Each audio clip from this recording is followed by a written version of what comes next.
पहला प्रश्न।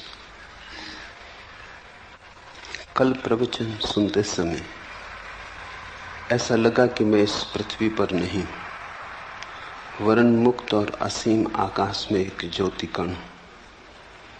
प्रवचन के बाद भी हल्केपन का, खालीपन का अनुभव होता रहा। उसी आकाश में भ्रमण करते रहने का जी होता रहा। ज्ञान, कर्म, भक्ति मैं नहीं जानता, लेकिन अकेला होने पर इसी स्थिति में डूबे रहने का जी होता है।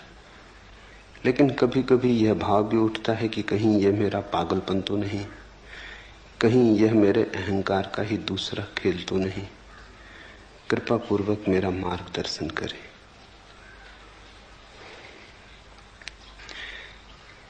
इस पृथ्वी पर हम हैं, पर इस पृथ्वी पर वस्तुतः हम न हो सकते हैं और न हम हैं। प्रतीत होता है पृथ्वी पर हम अजनबी हैं। देह में घर किया है, लेकिन देह हमारा घर नहीं। जैसे कोई परदेश में बस जाए और भूल ही जाए स्वदेश को, फिर अचानक राह पर किसी दिन बाजार में कोई मिल जाए जो घर की याद दिला दे, जो अपनी भाषा में बोले, तो एक क्षण को परदेश मिट जाएगा, स्वदेश प्रकट हो जाएगा। शास्त्र का यही मूल्य है, शास्त्राओं के वचनों का यही अर्थ है। उनकी सुन के क्षण भर को हम यहां नहीं रह जाते, वहां हो जाते हैं जहां हमें होना चाहिए। उनके संगीत में बहकर जो चारों तरफ घेरे है वो दूर हो जाता है, और जो बहुत दूर है पास आ जाता है। अष्टावक्र के वचन बहुत अनूठे, सुनोगे तो ऐसा बार बार होगा। बार बार लगेगा पृथ्वी पर नहीं हो, आकाश के हो गए, क्योंकि वे वचन आकाश के, वे वचन स्वदेश से आए, उस स्रोत से आए जहां से हम सबका आना हुआ है, और जहां हमें जाना चाहिए, और जहां जाए बिना हम कभी चैन को उपलब्ध ना हो सकेंगे। जहां हम हैं सराय है, घर नहीं। कितना ही मान के बैठ जाएं कि घर है, फिर भी सराय सराय बनी रहती। समझा लें, बुझा लें, भुला लें, भेद नहीं पड़ता। कांटा चुभता ही रहता, याद आती ही रहती। और कभी जब ऐसे किसी सत्य के साथ मुलाकात हो जाए जो खींच ले, जो चुंबक की तरह किसी और दूसरी दुनिया का दर्शन करा दे, तो लगेगा कि हम पृथ्वी के हिस्से नहीं रहे। ठीक लगा। कल प्रवचन सुनते समय ऐसा लगा कि मैं इस पृथ्वी पर नहीं हूं। इस पृथ्वी पर कोई भी नहीं है। इस पृथ्वी पर हम मालूम होते हैं, प्रतीति होती है। सत्यता हम आकाश में है, हमारा स्वभाव आकाश का है। आत्मा यानी भीतर का आकाश, शरीर यानी पृथ्वी। शरीर बना है पृथ्वी से, तुम बने हो आकाश से। तुम्हारे भीतर दोनों का मिलन हुआ है। तुम क्षितिज हो, जहां पृथ्वी आकाश से मिलती हुई मालूम पड़ती, लेकिन मिलती थोड़ी कभी। दूर क्षितिज मालूम पड़ता है, मिल रहा आकाश पृथ्वी से। चल पड़ो, लगता है ऐसे घड़ी दो घड़ी में पहुंच जाएंगे। चलते रहो जन्मों जन्मों तक, कभी भी उस जगह न पहुंचोगे जहां आकाश पृथ्वी से मिलता। बस मालूम होता, सदा मालूम होता, मिल रहा थोड़ी दूर आगे, बस थोड़ी दूर आगे। क्षितिज कहीं है नहीं, सिर्फ दिखाई पड़ता। जैसे बाहर क्षितिज है, वैसे ही हमारी अवस्था है। यहां भीतर भी मिलन कभी हुआ नहीं। आत्मा कैसे मिले शरीर से? मर्त्य का अमृत से मिलन कैसे हो? दूध पानी में मिल जाता, दोनों पृथ्वी के हैं। आत्मा शरीर से कैसे मिले? दोनों का गुणधर्म भिन्न है। कितने ही पास हों, मिलन असंभव है। सनातन से पास हों तो भी मिलन असंभव है। मिलन हो नहीं सकता। सिर्फ हमारी प्रतीति है, हमारी धारणा है। क्षितिज हमारी धारणा है, हमने मान रखा है, इसलिए है। अष्टावक्र के वचनों को अगर जाने दोगे हृदय के भीतर तीर की तरह, तो वे तुम्हें याद को जगाएंगे, तुम्हारी भूली बिसरी स्मृति को उठाएंगे। क्षण भर को आकाश जैसे खुल जाएगा, बादल कट जाएंगे, सूरज की किरणों से भर जाएगा प्राण। कठिनाई होगी, क्योंकि हमारे सारे जीवन के विपरीत होगा ये अनुभव। इससे बेचैनी होगी। और ये जो घटाएं छट गई हैं, ये तुम्हारे कारण नहीं छटी, ये तो किसी शास्त्रा के वचनों का परिणाम है। फिर घटाएं गिर जाएंगी, तुम घर पहुंचते पहुंचते फिर घटाओं को घेर लोगे। तुम अपनी आदत से इतनी जल्दी बाज थोड़ी आओगे। फिर घटाएं गिर जाएंगी, तब और बेचैनी होगी कि जो दिखाई पड़ा था वो सपना तो नहीं था, जो दिखाई पड़ा था कहीं कल्पना तो नहीं थी, कहीं अहंकार का मन का खेल तो न था, कहीं ऐसा तो न हुआ कि हम किसी पागलपन में पड़ गए थे। स्वभावतः तुम्हारी आदतों का वजन बहुत पुराना है। अंधेरा बड़ा प्राचीन है, यद्यपि है नहीं पर है बहुत प्राचीन। सूरज की किरण कभी फूटती है तो बड़ी नई है, अत्यंत नई है, सद्ध स्नात। क्षण भर को दिखाई पड़ती है, फिर तुम अपने अंधेरे में खो जाते हो। तुम्हारे अंधेरे का बड़ा लंबा इतिहास है। जब तुम दोनों को तौलोगे तो शक किरण पे पैदा होगा, अंधेरे पे पैदा नहीं होगा। होना चाहिए अंधेरे पर, होता है किरण पर, क्योंकि किरण है नई और अंधेरा है पुराना। अंधेरा है परंपरा जैसा, सदियों सदियों की धारा है। किरण है अभी अभी फूटी, ताजी, नई, इतनी नई कि भरोसा कैसे करें। लगा कि मैं इस पृथ्वी पर नहीं हूं, इस पृथ्वी पर कोई भी नहीं है, इस पृथ्वी पर हम हो नहीं सकते। मान्यता है हमारी, धारणा है हमारी, लगता है,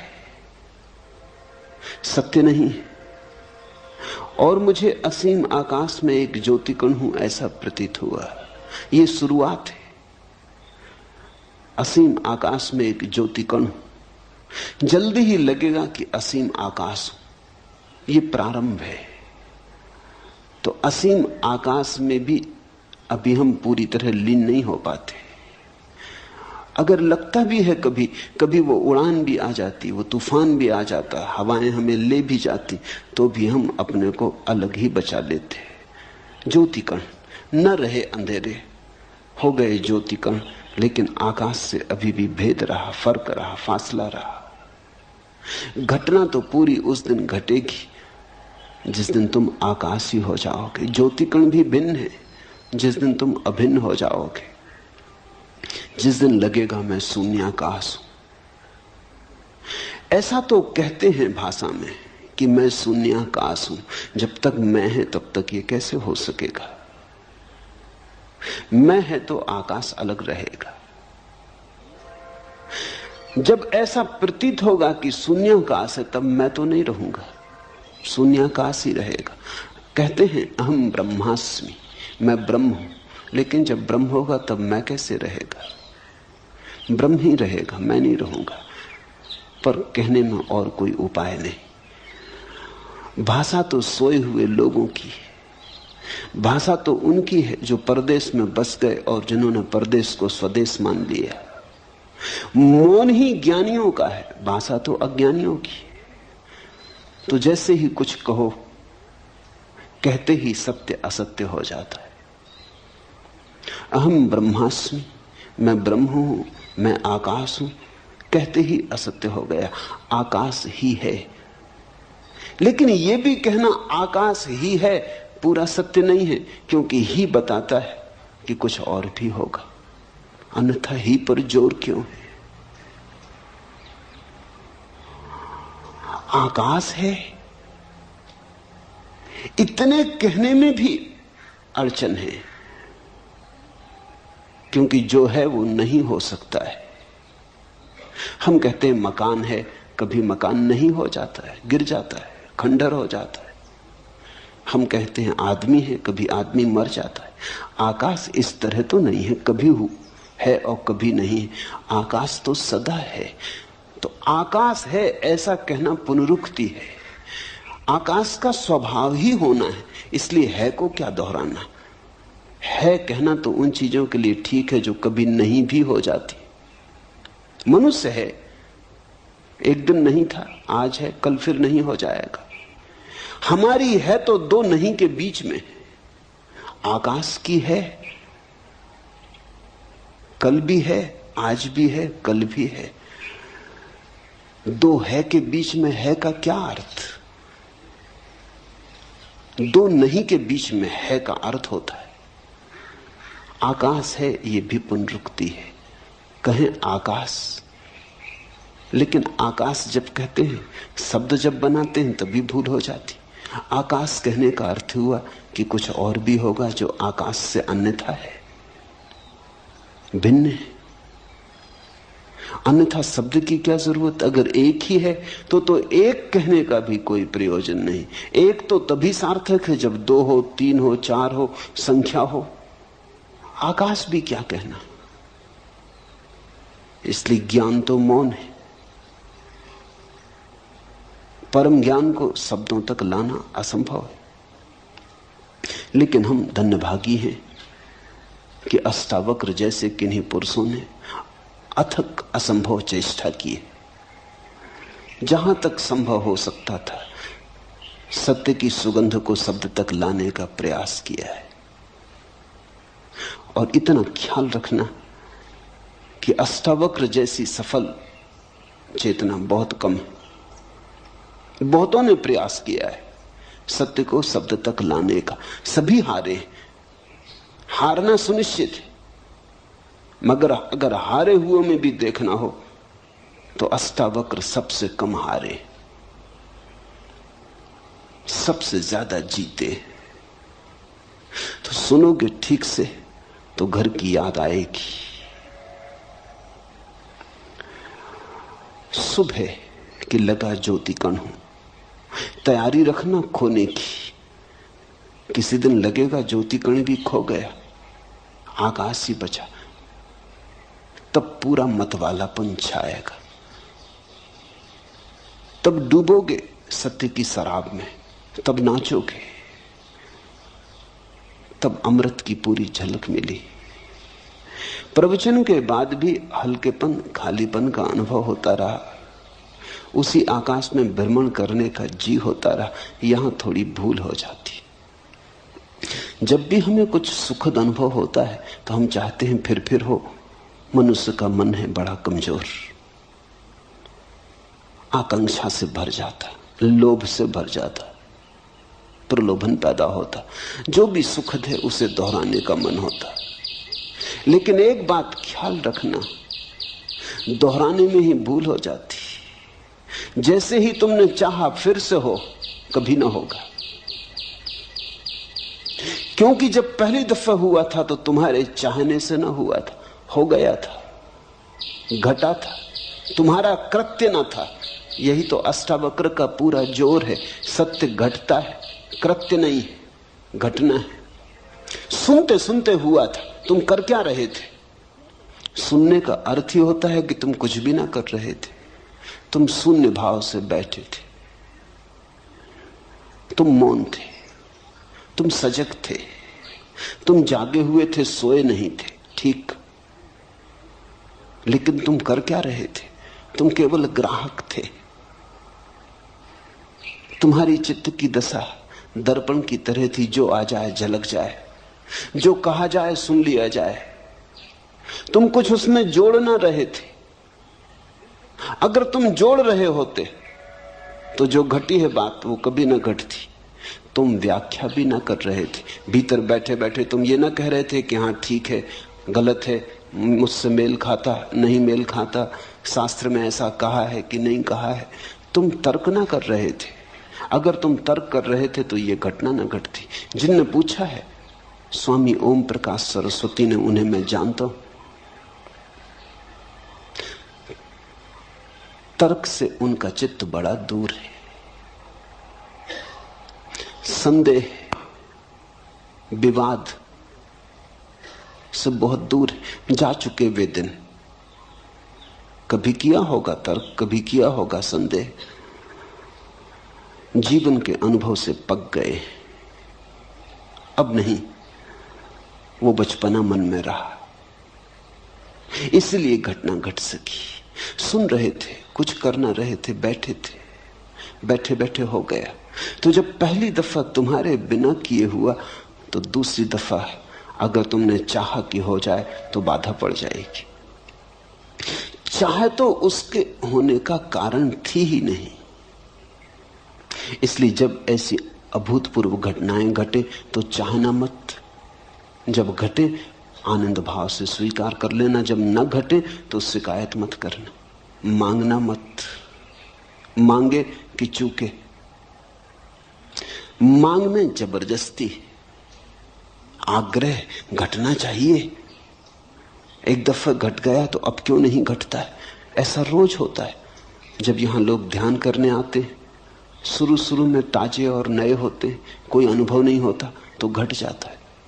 ये बड़ी हैरानी की बात है। इसे तुम समझना, अष्टावक्र को समझने में इससे सहायता मिलेगी।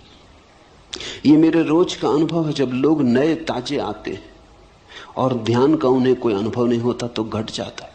घट जाता तो आह्लाद से भर जाते, मगर वहीं गड़बड़ हो जाती।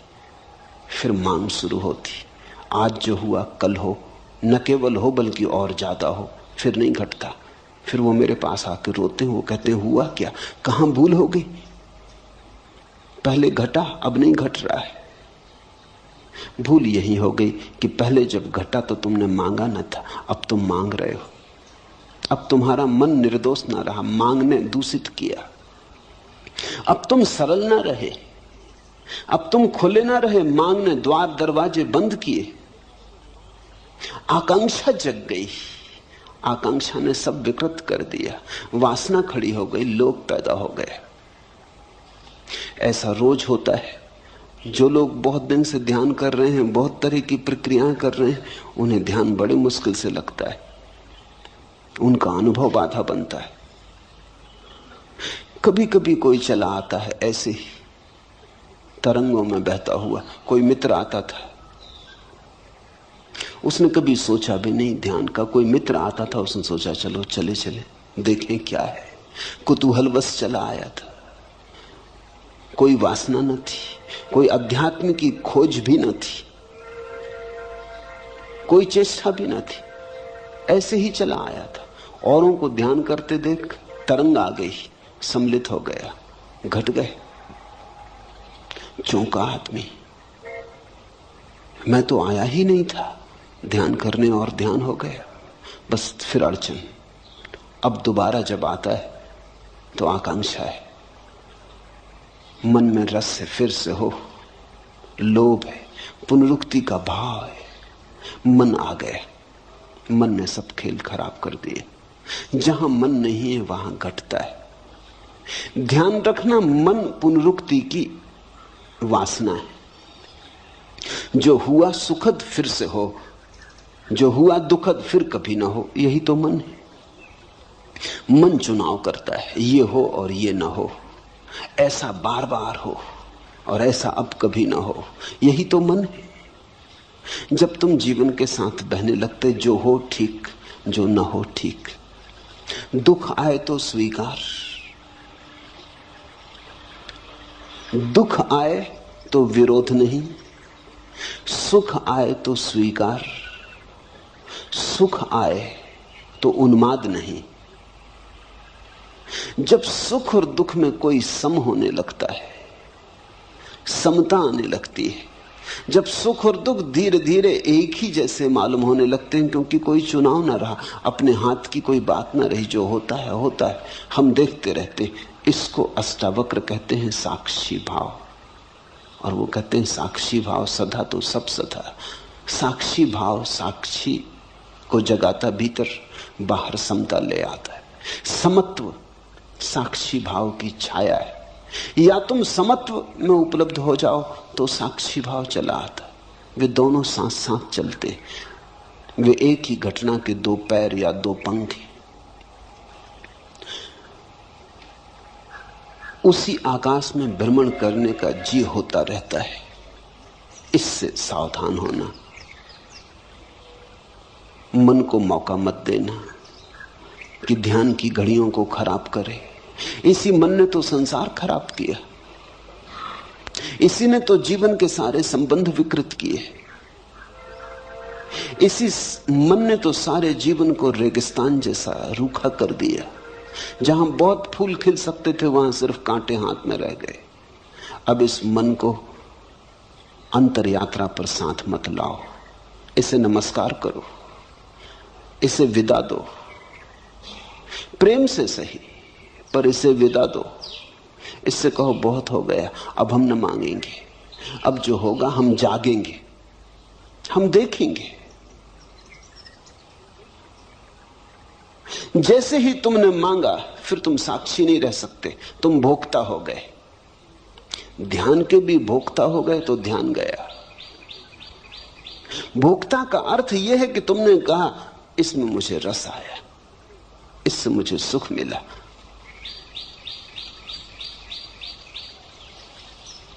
ज्ञान कर्म भक्ति में नहीं जानता, लेकिन अकेला होने पर इसी स्थिति में डूबे रहने का जी होता है। छोड़ो इस जी को और तुम डूबोगे इसी स्थिति में। अकेले ही नहीं, भीड़ में भी रहोगे तो डूबोगे, बाजार में भी रहोगे तो भी डूबोगे। ये स्थिति का कोई संबंध अकेले और भीड़ से नहीं है, मंदिर और बाजार से नहीं है, एकांत समूह से नहीं है। इस स्थिति का संबंध तुम्हारे चित्त के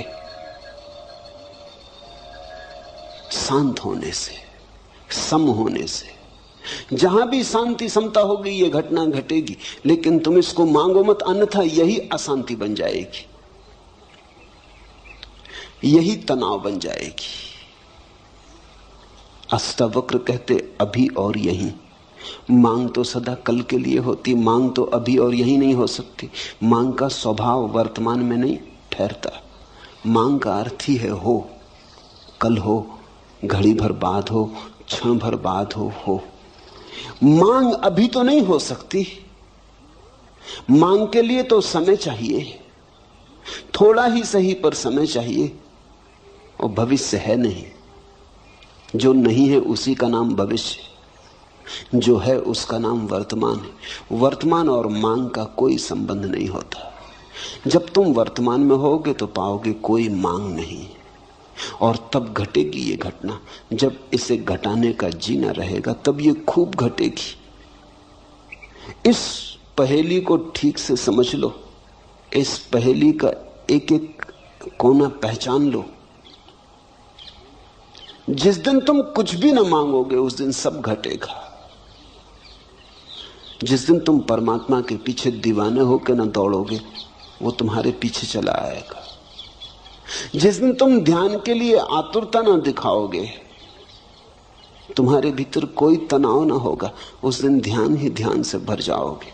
ध्यान कहीं बाहर से थोड़ी आता। जब तुम तनाव में नहीं हो तो जो तुम्हारे भीतर शेष रह जाता उसका नाम ध्यान है। जब तुम्हारे भीतर वासना नहीं है तो जो शेष रह जाता उसका नाम ध्यान है। झील है, तरंगें उठ रही, हवा के झकोरे, झील का पूरी छाती तूफान से भर गई, आंधी है, सब उथल पुथल हो रही है। आकाश में चांद है पूरा, लेकिन प्रतिबिंब नहीं बनता क्योंकि झील कप रही। दर्पण कैसे बने? चांद का प्रतिबिंब बनता है, टूट टूट जाता, हजार हजार टुकड़ों में चांदी फैल जाती पूरी झील पर, लेकिन चांद का प्रतिबिंब नहीं बनता है। झील शांत हो गई, लहरें कहीं चली गई, लहरें कहीं से आई थी, लहरें झील की थी, फिर सो गई, झील में वापस उतर गई। झील अपनी स्थिर अवस्था में आ गई। वो जो चांदी की तरह फैल गया चांद था, झील की छाती पर सिकुड़ आया, एक जगह ठीक प्रतिबिंब बनने लगा। जैसे ही तुम्हारे मन की झील पे तरंगें नहीं होती, तरंग यानी वासना, तरंग यानी मांग, तरंग यानी ऐसा हो और ऐसा ना हो। जब कोई तरंग मन की झील पे नहीं होती तो सत्य जैसा है वैसा ही प्रतिबिंबित होता है। तो जो बनता है चांद तुम्हारे भीतर, उसके सौंदर्य का क्या कहना, उसके रस का क्या कहना। रसधार बरसती, मिलन होता, फिर सुहागरात ही सुहागरात है। लेकिन तुमने मांगा कि चूक हो जाएगी, और मैं समझता हूं मांग बिल्कुल स्वाभाविक मालूम होती। बड़ी अड़चन है, इतना सुख मिलता है ऐसी घड़ियों में कि कैसे बचे न मांगने से। मानवीय है, मैं ये नहीं कहता कि तुमने कुछ बड़ी अमानवीय भूल की, बिल्कुल मानवीय भूल है। कभी जब क्षण भर को झरोखा खुल जाता है और आकाश बहता है तुम में, कभी क्षण भर को जब अंधेरा टूटता है और किरणें उतरती, तो असंभव है, करीब करीब असंभव है कि इसे न मांगो, लेकिन यह असंभव सीखना पड़ेगा। आज सीखो, कल सीखो, परसों सीखो, मगर सीखना पड़ेगा। जितनी जल्दी सीखो उतना उचित। अभी तैयार हो जाओ तो अभी घटना घटने को देर नहीं है। जरा भी क्षण भर की प्रतीक्षा करने की जरूरत नहीं। इसी स्थिति में डूबे रहने का जी होता, ये स्थिति घटेगी, इसका तुम्हारे चित्त से कुछ लेना देना नहीं। इसलिए तुम अपने चित्त को पीछे छोड़ो। वो जब बीच बीच में आए तब उसे बार बार कह दो कि क्षमा करो, बहुत हुआ, काफी हुआ, संसार खराब किया, परमात्मा तो खराब मत करो। जीवन के सारे सुख विकृत कर डाले, अब ये अंतरतम के सुख आ रहे हैं, इन्हें तो विकृत मत करो। सजग रह के मन को नमस्कार कर लो, विदा दे दो। धीरे धीरे धीरे धीरे ऐसी घड़ी आने लगेंगी, तुम्हारे अनुभव से ही आएंगी। जब मन नहीं होगा तत्क्षण फिर वही झरोका खुलता है, फिर बहती रसधार, फिर उतरता प्रकाश, फिर तुम आलोकित, फिर तुम मग्न, फिर तुम अमृत में डूबे। जब ऐसा बार बार होगा तो बात साफ हो जाएगी। तो फिर मन से तुम अपने को दूर रखने में कुशल हो जाओगे। जब घटे तब घट जाने देना, जब न घटे तब शांति से प्रतीक्षा करते रहना। आएगा, जो एक बार आया है बार बार आएगा। तुम भर मत मांगना, तुम भर बीच में मत आना, तुम भर बाधा मत देना। लेकिन कभी कभी ये भाव भी उठता है कि कहीं ये मेरा पागलपन तो नहीं। बुद्धि ऐसे भाव भी उठाएगी, क्योंकि बुद्धि ये मान ही नहीं सकती कि आनंद हो सकता है। बुद्धि दुख से बिल्कुल राजी। बुद्धि ने दुख को पूरी तरह स्वीकार किया है, क्योंकि बुद्धि दुख की जन्मदात्री। अपनी ही संतान को कौन स्वीकार नहीं करेगा। तो बुद्धि मानती है दुख है तो बिल्कुल ठीक है। लेकिन महासुख, जरूर कहीं कोई गड़बड़ हो गई। ऐसा कहीं होता है, कोई कल्पना हो गई, कोई सपना देखा, किसी देवा स्वप्न में खो गए, किसी सम्मोहन में उतर गए, जरूर कहीं कुछ पागलपन हो गया है। बुद्धि ऐसे बार बार कहेगी, इसे सुनना मत, इस पर ध्यान मत देना। अगर इस पर ध्यान दिया तो वे घटनाएं बंद हो जाएंगी, वे द्वार झरोखे फिर कभी ना खुलेंगे। एक बात ख्याल में रखना, आनंद सत्य की परिभाषा है। जहां से आनंद मिले वहीं सत्य है। इसलिए तो हमने परमात्मा को सच्चिदानंद कहा है। आनंद उसकी आखिरी परिभाषा है। सत्य से भी ऊपर, चित्त से भी ऊपर आनंद को रखा है, सच्चिदानंद कहा है। सत्य एक सीढ़ी नीचे, चित्त एक सीढ़ी नीचे, आनंद परम। जहां से आनंद बहे, जहां से आनंद मिले, फिर तुम चिंता मत करना, सत्य के करीब हो। जैसे कोई बगीचे के करीब आता है तो हवाएं ठंडी हो जाती, पक्षियों के गीत सुनाई पड़ने लगते, शीतलता अनुभव होने लगती। तो बगीचा दिखाई भी ना पड़े तो भी अनुभव में आने लगता है कि राह ठीक है, बगीचे की तरफ पहुंच रहे हैं। ऐसे ही जैसे ही तुम सत्य की तरफ पहुंचने लगते हो, आनंद झरता है, शीतल होने लगता मन, संतुलन आने लगता है, सहिष्णुता बढ़ती है, सुख बढ़ता है, एक उमंग घेरे रहती अकारण। कोई कारण भी दिखाई नहीं पड़ता, न कोई लॉटरी मिली है, न कोई धंधे में बड़ा लाभ हुआ है, न कोई बड़ा पद मिला है। ऐसा भी हो सकता था पद था वो भी गया, हाथ में जो था वो भी खो गया, धंधा भी डूब गया, लेकिन अकारण एक उमंग है कि भीतर कोई नाचे जा रहा है कि रुकता ही नहीं। तो बुद्धि कहेगी कहीं पागल तो नहीं हो गए। ये तो पागलों के लक्षण है। ये बड़ी अजीब दुनिया है, यहां सिर्फ पागल ही प्रसन्न दिखाई पड़ते। इसलिए बुद्धि कहती पागल हो गए होगे, क्योंकि यहां पागलों के सिवा किसी को प्रसन्न देखा है। यहां हजार कारण होते तब भी आदमी प्रसन्न नहीं होता। बड़ा महल हो, धन हो, संपत्ति हो, सुख सुविधा हो, तब भी आदमी प्रसन्न नहीं होता। ये दुनिया दुखी लोगों की दुनिया है, मगर दुखी लोगों की भीड़ है। यहां अगर तुम हंसने लगो अकारण तो लोग कहेंगे पागल हो गए। अगर तुम कहो कि हंसी आ रही कोई कारण नहीं, फैली जा रही, भीतर से उठ रही, लहर आ रही, लोग कहेंगे बस दिमाग खराब हो गए। यहां तुम शक्ल बना के चलो, उदास रहो, तुम्हारी शक्ल देख के भूत प्रेत भी डरे, तो बिल्कुल ठीक हो, तो कोई अड़चन नहीं है, तो सब ठीक चल रहा है। तुम आदमी जैसे आदमी हो, जैसा आदमी होना चाहिए वैसे आदमी हो। लेकिन तुम मुस्कुराने लगो, तुम हंसने लगो, तुम गीत गुनगुनाने लगो, तुम राह के किनारे खड़े होकर नाचने लगो, बस तुम पागल हो गए।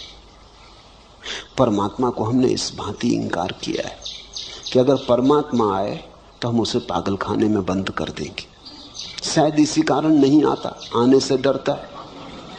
तुम जरा सोचो, कृष्ण अगर मिल जाएं चौराहे पर, बांसुरी बजाते, मोर मुकुट बांधे, पीतांबर डाले, गोपियां नाचती हो, क्या करोगे? तत्क्षण पुलिस थाने जाओगे। ये क्या हो रहा है? जो नहीं होना चाहिए वो हो रहा है। तुम इस आदमी को जेल खाने में डालोगे। आनंद निष्कासित कर दिया गया है। हमने आनंद को जीवन के बाहर कर दिया है। हम दुख को छाती से लगा के बैठे। यहां दुखी आदमी बुद्धिमान मालूम होता है, यहां आनंदित आदमी पागल मालूम होता है। सारी सरणी उल्टी है।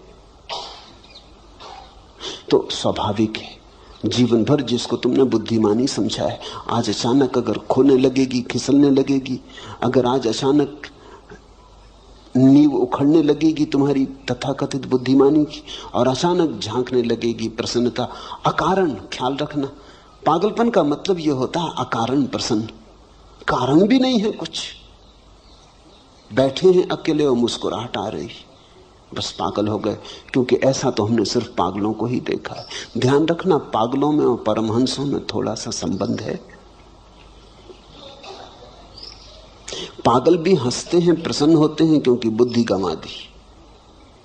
परमहंस भी हंसते हैं, प्रसन्न होते हैं, क्योंकि बुद्धि के पार आ गए। दोनों पागल बुद्धि से नीचे गिर जाता है, इसलिए हंस लेता है। परमहंस बुद्धि के पार चला जाता है, इसलिए हंसता है।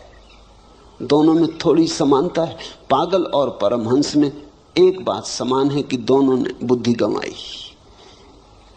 एक ने होशपूर्वक गंवाई है, एक ने बेहोशी में गंवाई है। इसलिए फर्क बहुत है, जमीन आसमान जितना फर्क है, लेकिन फिर भी एक समानता है। इसलिए कभी कभी तुम्हें पागल में परमहंस दिखाई पड़ेगा, और कभी कभी पागल में परमहंस, और कभी कभी परमहंस में पागल। तो भूल चूक हो जाती। पश्चिम के पागल खानों में ऐसे बहुत से लोग बंद हैं जो पागल नहीं है। अभी वहां बड़ी क्रांति चलती इसके संबंध में। कुछ मनोवैज्ञानिक, विशेषकर R.D. लैंग और उनके साथी, एक बड़ा आंदोलन चलाते हैं कि बहुत से पागल पागल खानों में बंद हैं जो पागल नहीं है। अगर वो पूरब में पैदा होते तो परमहंसों की तरह उनका आदर सम्मान होता। R.D. लैंग को पता नहीं है इससे उल्टी घटना पूरब में घट चुकी है। यहां कई पागल हैं जो परमहंस समझे जाते।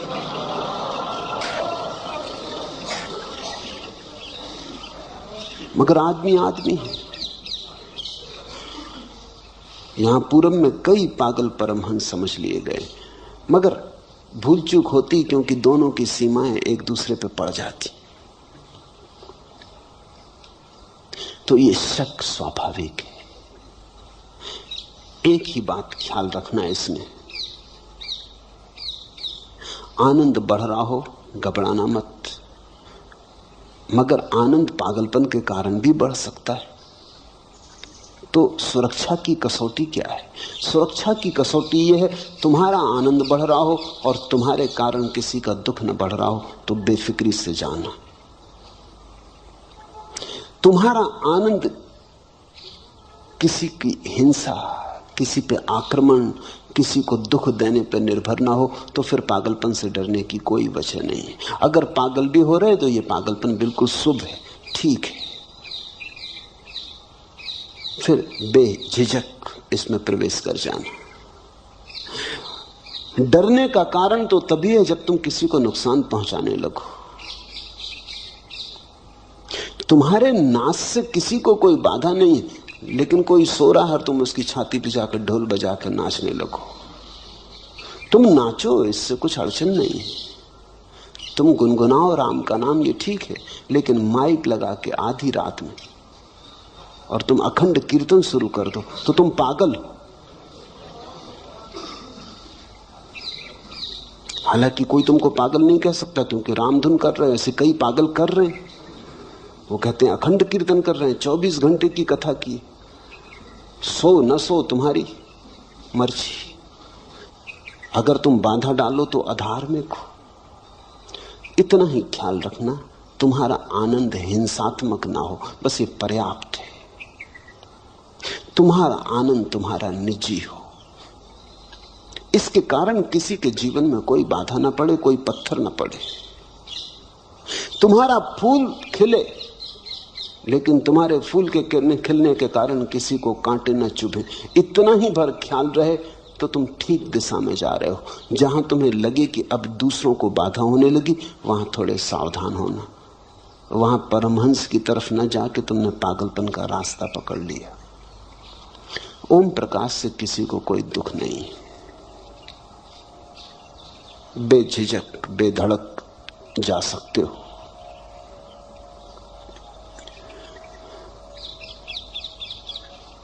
कल मैं एक गीत पढ़ रहा था, जो कुछ सुंदर था प्रेय काम में, जो अच्छा मंजा नया था सत्यसार, मैं बीन बीन कर लाया नैवेद्य चढ़ाया, पर यह क्या हुआ सब पड़ा पड़ा कुम्हलाया, सूख गया मुरझाया, कुछ भी तो उसने हाथ बढ़ाकर नहीं लिया। यूं कहीं तो था लिखा, पर मैंने जो दिया, जो पाया, जो पिया, जो गिराया, जो ढाला, जो छलकाया, जो नितारा, जो छाना, जो उतारा, जो चढ़ाया, जो जोड़ा, जो तोड़ा, जो छोड़ा, सबका जो कुछ हिसाब रहा, मैंने देखा कि उसी यज्ञ ज्वाला में गिर गया। और उसी क्षण मुझे लगा कि अरे मैं तिर गया, ठीक है, मेरा सिर फिर गया। तिरता है आदमी सिर के फिरने से। परमात्मा को तुम चढ़ाओ चुन चुन के चीजें, अच्छी अच्छी चीजें, उससे कुछ ना होगा जब तक कि सिर ना चढ़े। सुनो, फिर जो कुछ सुंदर था प्रेम काम में, जो अच्छा मंजा नया था, सत्यसार मैं बीन बीन कर लाया, नैवेद्य चढ़ाया। पर यह क्या हुआ? सब पड़ा पड़ा कुम्हलाया, सूख गया मुरझाया, कुछ भी तो उसने हाथ बढ़ाकर नहीं लिया। तुम ले आओ सुंदरतम को खोजकर, बहुमूल्य को खोजकर, चढ़ाओ कोहिनूर, कुम्हलाएंगे। तोड़ो फूल कमल के, गुलाब के, चढ़ाओ कुम्हलाएंगे। एक ही चीज वहां स्वीकार है, वो तुम्हारा सिर, वो तुम्हारा अहंकार, वो तुम्हारी बुद्धि, वो तुम्हारा मन। अलग अलग नाम है, बात एक ही है। वहां चढ़ाओ अपने को। और उसी क्षण मुझे लगा कि अरे मैं तिर गया, ठीक है, मेरा सिर फिर गया। लोग तो यही कहेंगे, ओम प्रकाश के सिर फिर गया। कहने दो लोगों को, लोगों के कहने से कोई चिंता नहीं। जब लोग तुमसे कहते हैं सिर फिर गया, तो वो इतना ही कर रहे हैं कि अपने सिर की रक्षा कर रहे हैं, और कुछ नहीं। जब लोग तुमसे कहते हैं तुम्हारा सिर फिर गया, तो वो ये कह रहे हैं कि बचाओ हमें, इधर इस तरफ मत आओ, हमें मत सुनाओ ये गीत, मत ये हंसी हमारे द्वार लाओ, मत दिखाओ हमें ये आंखें मदमस्त, ये खबरें, मत कहो हमसे। घबराहट है उनकी, भीतर उनके भी यही राग है, भीतर उनके भी ऐसी ही वीणा पड़ी है जो प्रतीक्षा करती जन्मों जन्मों से कि कोई छेड़ दे, मगर डर है, घबराहट है। बहुत कुछ उन्होंने झूठे जगत में बनाया है, बसाया है, कहीं उखड़ ना जाए। मैं इलाहाबाद में था, एक मित्र मेरे सामने ही बैठ के मुझे सुन रहे थे। लाखों लोगों ने मुझे मेरे सामने बैठ के सुना है, बहुत कम ऐसे लोग हैं जिन्होंने इतने भाव से सुना हो जैसा भाव से वो सुन रहे थे। उनकी आंखों से आंसुओं की धार बह रही थी। अचानक बीच में उठे, सभा भवन छोड़ के चले गए। मैं थोड़ा चौंका, ये क्या हुआ? पूछताछ की, संयोजक को कहा, वो बड़े प्रसिद्ध व्यक्ति थे, मैं तो जानता नहीं था,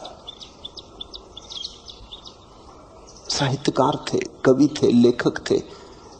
संयोजक ने उनके घर जाके पूछा, उन्होंने कहा बाबा माफ करो। मैं घबरा गया।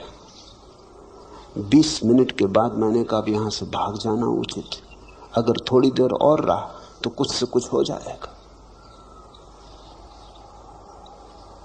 इस आदमी का तो सिर फिरा है, मेरा फिरा देखा।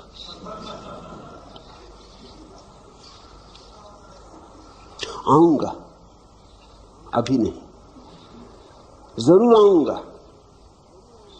पर थोड़ा समय दो। और 2 रात से मैं सो नहीं सका हूं और बातें मेरे मन में गूंज रही। नहीं, अभी मेरे पास बहुत काम करने को पड़े, अभी बच्चे छोटे, अभी घर गृहस्थी संभालनी। जरूर आऊंगा, तुम जाओ, उनसे कहना जरूर आऊंगा, लेकिन अभी नहीं। जब कोई तुमसे कहता है तुम्हारा सिर फिर गया, वो सिर्फ अपनी आत्मरक्षा कर रहा, वो ये कह रहा है कि ऐसा मान के कि तुम्हारा सिर फिर गया, मैं अपने आकर्षण को रोकता हूं।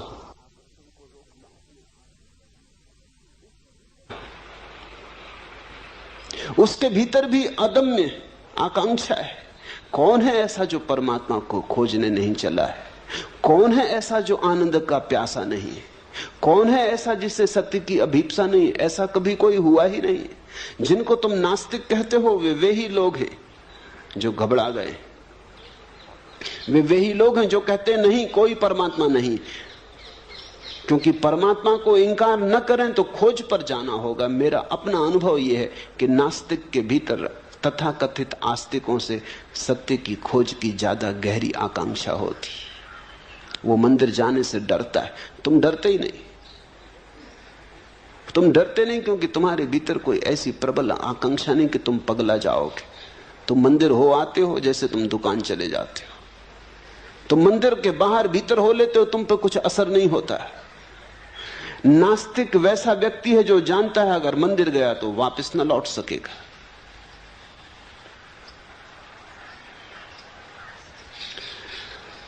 गया तो वैसा का वैसा वापस न लौट सकेगा। तो एक ही उपाय है, वो कहता है ईश्वर नहीं है, धर्म सब पाखंड है।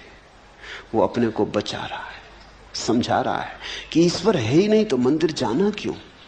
ईश्वर है नहीं तो क्यों उलझन में पड़ना? क्यों ध्यान, क्यों प्रार्थना?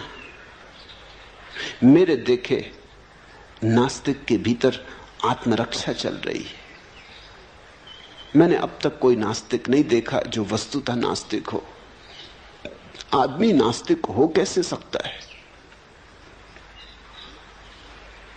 नास्तिक का तो अर्थ हुआ कि कोई आदमी नहीं के भीतर रहने का प्रयास कर रहा है। नहीं के भीतर कोई रह कैसे सकता है? नास्ति में कोई जी कैसे सकता है? जीने के लिए हां चाहिए। नहीं में कहीं फूल खिलते? हां चाहिए, स्वीकार चाहिए। जीवन में जितना स्वीकार होता है उतने ही फूल खिलते, लेकिन सीमा के बाहर फूल न खिल जाएं इससे भय होता है।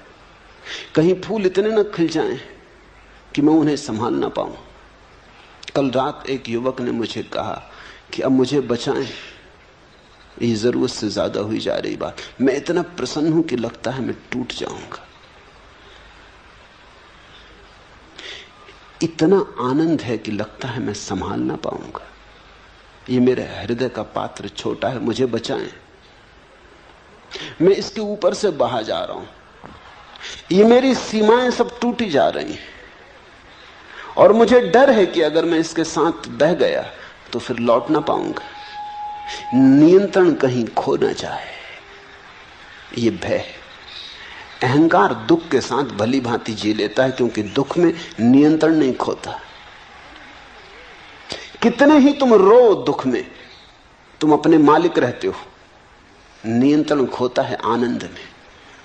सीमा टूटती आनंद में, दुख में कभी कोई सीमा नहीं टूटती। नरक में भी सीमा नहीं टूटती। तुम नरक में भी पड़े रहो तो भी तुम अपने भीतर मजबूत रहते हो। सीमा टूटती है स्वर्ग में, वहां नियंत्रण खो जाता है। जहां नियंत्रण खोता वहां अहंकार खो जाता है। जहां नियंत्रण खोता वहां बुद्धि की पकड़ खो जाती, तर्क का जाल खो जाता। वही हो रहा है। घबराना मत, तिरने का क्षण करीब आ रहा है, लेकिन सिर फिरे बिना कोई कभी तिरा नहीं।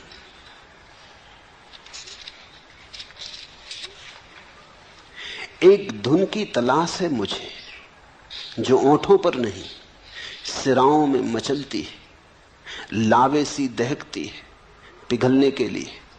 एक आग की तलाश है मुझे कि रोम रोम सीज उठे और मैं तार तार हो जाऊं। कोई मुझे जाली जाली बुंदे कि मैं पारदर्शी हो जाऊं।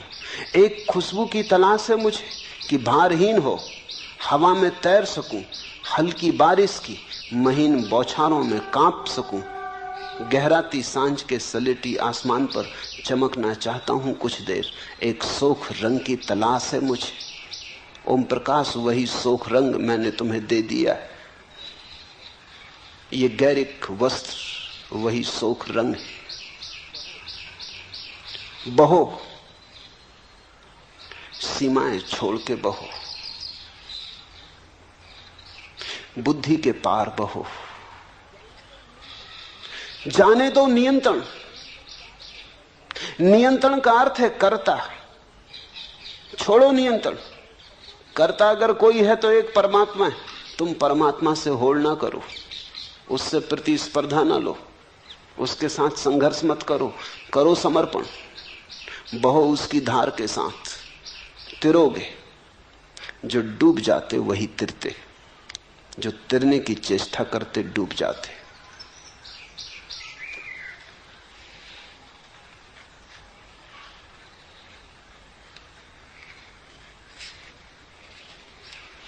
दूसरा प्रश्न, सदा से खोजियों का यह अवलोकन रहा है कि परमात्मा उपलब्धि अत्यंत दुस्साध्य घटना है,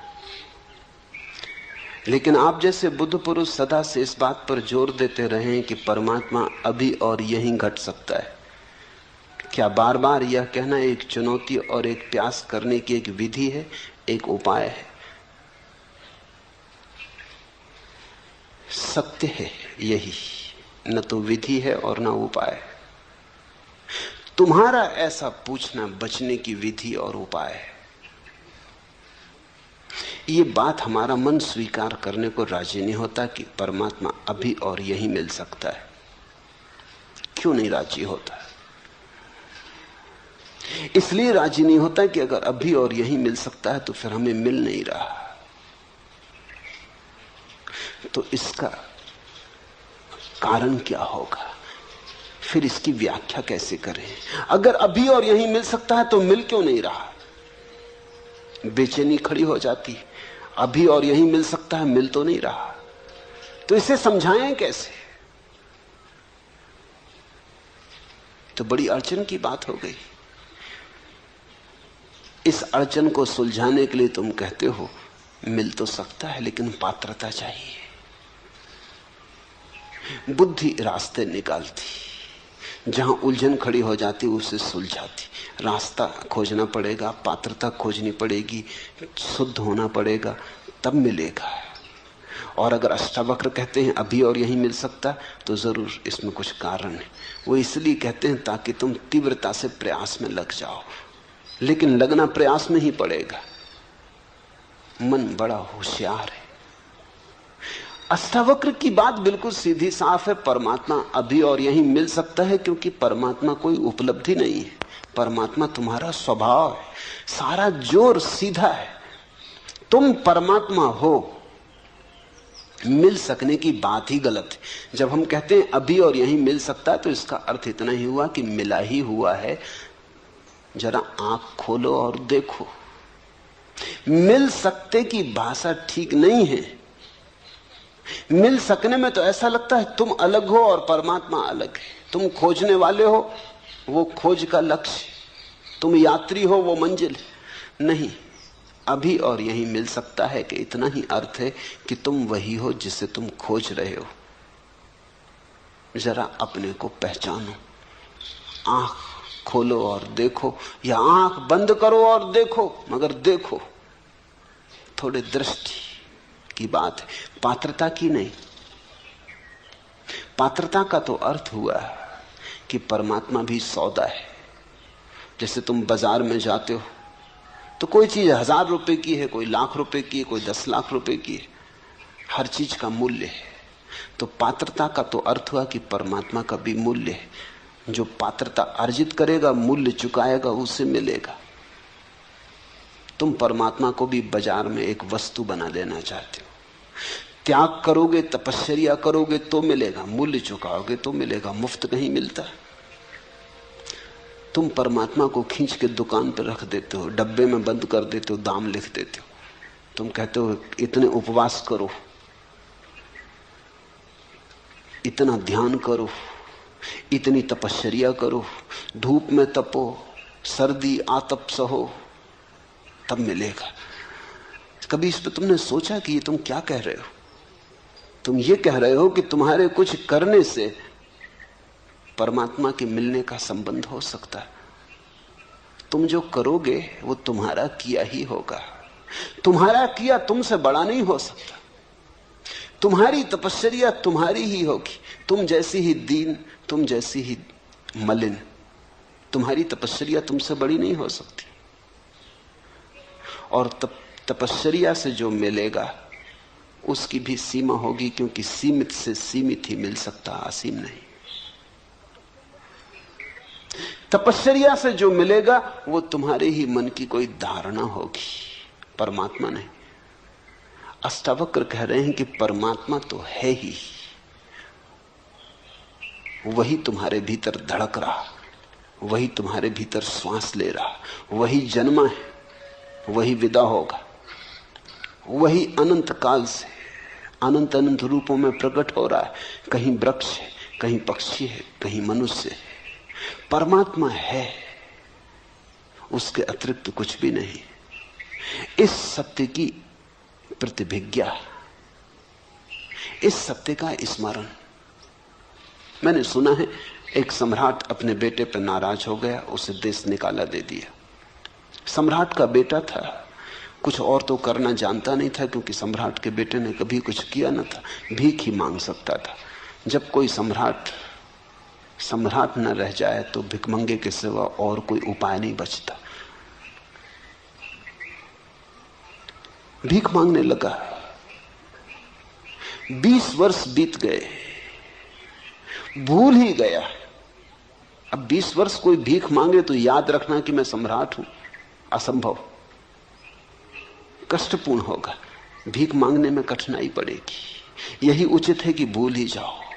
वो भूल ही गया था, अन्यथा भीख कैसे मांगे? सम्राट और भीख मांगे, द्वार द्वार दरवाजे दरवाजे भिक्षा पात्र लेके खड़ा हो, होटल में रेस्तरां के सामने भीख मांगे, जूठन मांगे। सम्राट को भुला ही देना पड़ा, विस्मृत ही कर देना पड़ा। वो बात ही गई। वो जैसे अध्याय समाप्त हुआ, वो जैसे कि कहीं कोई सपना देखा होगा, कि कोई कहानी पढ़ी होगी, कि फिल्म देखी होगी, अपने से क्या लेना देना। 20 साल बाद जब सम्राट बूढ़ा हो गया, उसका बाप, तो वो घबराया। एक ही बेटा था, वही मालिक था। उसने अपने वजीरों को कहा, उसे खोजो और जहां भी हो उसे ले आओ। कहना बाप ने क्षमा किया। अब क्षमा और न क्षमा का कोई अर्थ नहीं, मैं मर रहा हूं। अब ये राज्य कौन संभालेगा? ये औरों के हाथ में जाए, इससे बेहतर है मेरे खून के हाथ में जाए। बुरा भला जैसा भी है, उसे ले आओ। जब वजीर पहुंचे तो वो एक होटल के सामने पैसे मांग रहा था, टूटा सा पात्र लिए, नंगा था, पैरों में जूते नहीं थे, भरी दोपहरी थी, गर्मी के दिन थे, लू बहती थी, पैर जल रहे थे, और वो मांग रहा था कि मुझे जूते खरीदने हैं, इसके लिए कुछ पैसे मिल जाएं। कुछ पैसे उसके पात्र में पड़े थे। रथ आके रुका, वजीर नीचे उतरा, वजीर ने गिर के उसके चरण छुए। होने वाला सम्राट था। जैसे ही वजीर ने उसके चरण छुए, एक क्षण में घटना घट गई। 20 साल जिसकी याद ना आई थी कि मैं सम्राट हूं, फिर ऐसा थोड़ी लगा रहा कि वो बैठा, उसने सोचा और विचारा और तपश्चर्या की और ध्यान किया कि याद करूं ना। एक क्षण में, पल भी ना लगा। एक क्षण में रूपांतरण हो गया। यह आदमी और हो गया। अभी भिखारी था, दीनहीन, नग्न अब भी था, अब भी पैर में जूते न थे, लेकिन हाथ से उसका पात्र उसने फेंक दिया और वजीरों से कहा कि जाओ मेरे स्नान की व्यवस्था करो, ठीक वस्त्र जुटाओ। वो जाके रथ पे बैठ गया। उसकी महिमा देखने जैसी थी। अभी भी वही का वही था, लेकिन उसके चेहरे पर अब एक गरिमा थी, आंखों में एक दीप्ति थी, चारों तरफ एक आभा मंडल था। सम्राट था। याद आ गई, बाप ने बुलावा भेज दिया। ठीक ऐसा ही है। अष्टावक्र जब कहते कि अभी और यहीं, तो वो यही कहते हैं कितने, चलो 20 साल नहीं, 20 जन्म से देश निकाले पे रहे, भीख मांगी बहुत, भूल गए बिल्कुल, याद को बिल्कुल सुला दिया, सुलाना ही पड़ा, न सुलाते तो भीख मांगनी मुश्किल हो जाती। द्वार द्वार दरवाजे दरवाजे भिक्षा पात्र लेके घूमे। अष्टावक्र ये कह रहे हैं, आ गया बुलावा, जागो, भिखमंगे तुम नहीं हो, सम्राट के बेटे हो। अगर कोई ठीक से सुन लेगा तो घटना सुनने में ही घट जाएगी। यही अष्टावक्र गीता का महात्म्य है, महिमा है। कोई आग्रह नहीं कि कुछ करो, सिर्फ सुन लो, सिर्फ सत्य को पहुंचने दो तुम्हारे हृदय तक, बाधा मत बनो, ग्राहक रहो, सिर्फ सुन लो, पहुंच जाए ये तीर तुम्हारे हृदय में, इसकी चोट बस पर्याप्त। जन्मों जन्मों की विस्मृति टूट जाएगी, स्मरण लौट आएगा, तुम परमात्मा हो। इसलिए वे कहते हैं अभी और यहीं। अब तुम तरकीबें मत खोजो, तुम कहते हो शायद ये विधि होगी, उपाय होगा कि लोगों की त्वरा बढ़े, तीव्रता बढ़े। स्वामी योग चिन्मय ने पूछा है, चिन्मय के पास, चिन्मय की बुद्धि में चेष्टा, प्रयास, तप जरूरत से ज्यादा है। साधारण योगी की जो पकड़ होती वैसी पकड़ है। ये अष्टावक्र के वचन साधारण योगी के लिए नहीं है, असाधारण प्रज्ञावान जो सुन के ही जाग जाए। चिन्ह में थोड़े हठ योगी, काफी पिटाई हो तो थोड़े बहुत चलेंगे, कोड़े को देख के, उसकी छाया को देख के नहीं चल सकते। हंसना मत, क्योंकि चिन्ह में जैसे ही अधिक लोग हैं। हंस के तुम ये मत सोचना कि तुमने हंस लिया तो तुम चिन्ह में से भिन्न हो, कि देखो तुम तो हंसे। चिन्ह ने कम से कम हिम्मत करके पूछा, तुमने पूछा नहीं, बस इतना ही फर्क है। हो तुम भी वही। ये अष्टावक्र की गीता पूरी हो जाएगी, और अगर तुम परमात्मा न हो गए तो समझ लेना कि वहीं हो, कोई फर्क नहीं।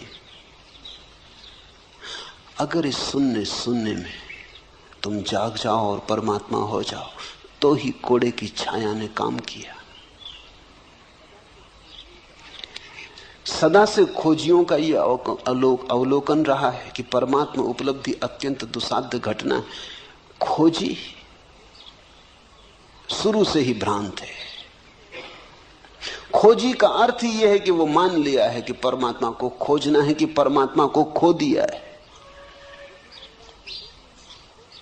उसने एक बात तो मान ही ली कि खो दिया परमात्मा को। ये भी कोई बात हुई कि खो दिया परमात्मा को? परमात्मा को खो कैसे सकते हो? मेरे पास लोग आते, वो कहते परमात्मा खोजना। मैं कहता हूं चलो ठीक, खोजो, लेकिन खोया कहां, कब खोया? वो कहते इसका तो कुछ पता नहीं, पहले इसका तो तुम ठीक से पता कर लो, कहीं ऐसा ना हो कि खोया ही ना हो। कभी कभी ऐसा हो जाता है कि चश्मा नाक पे चढ़ा है और उसी चश्मे से देख के चश्मा खोज रहे हैं।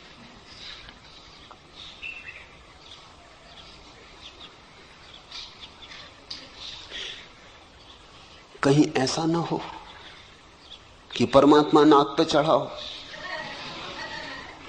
और तुम उसी परमात्मा से खोज रहे हो। ऐसा ही है।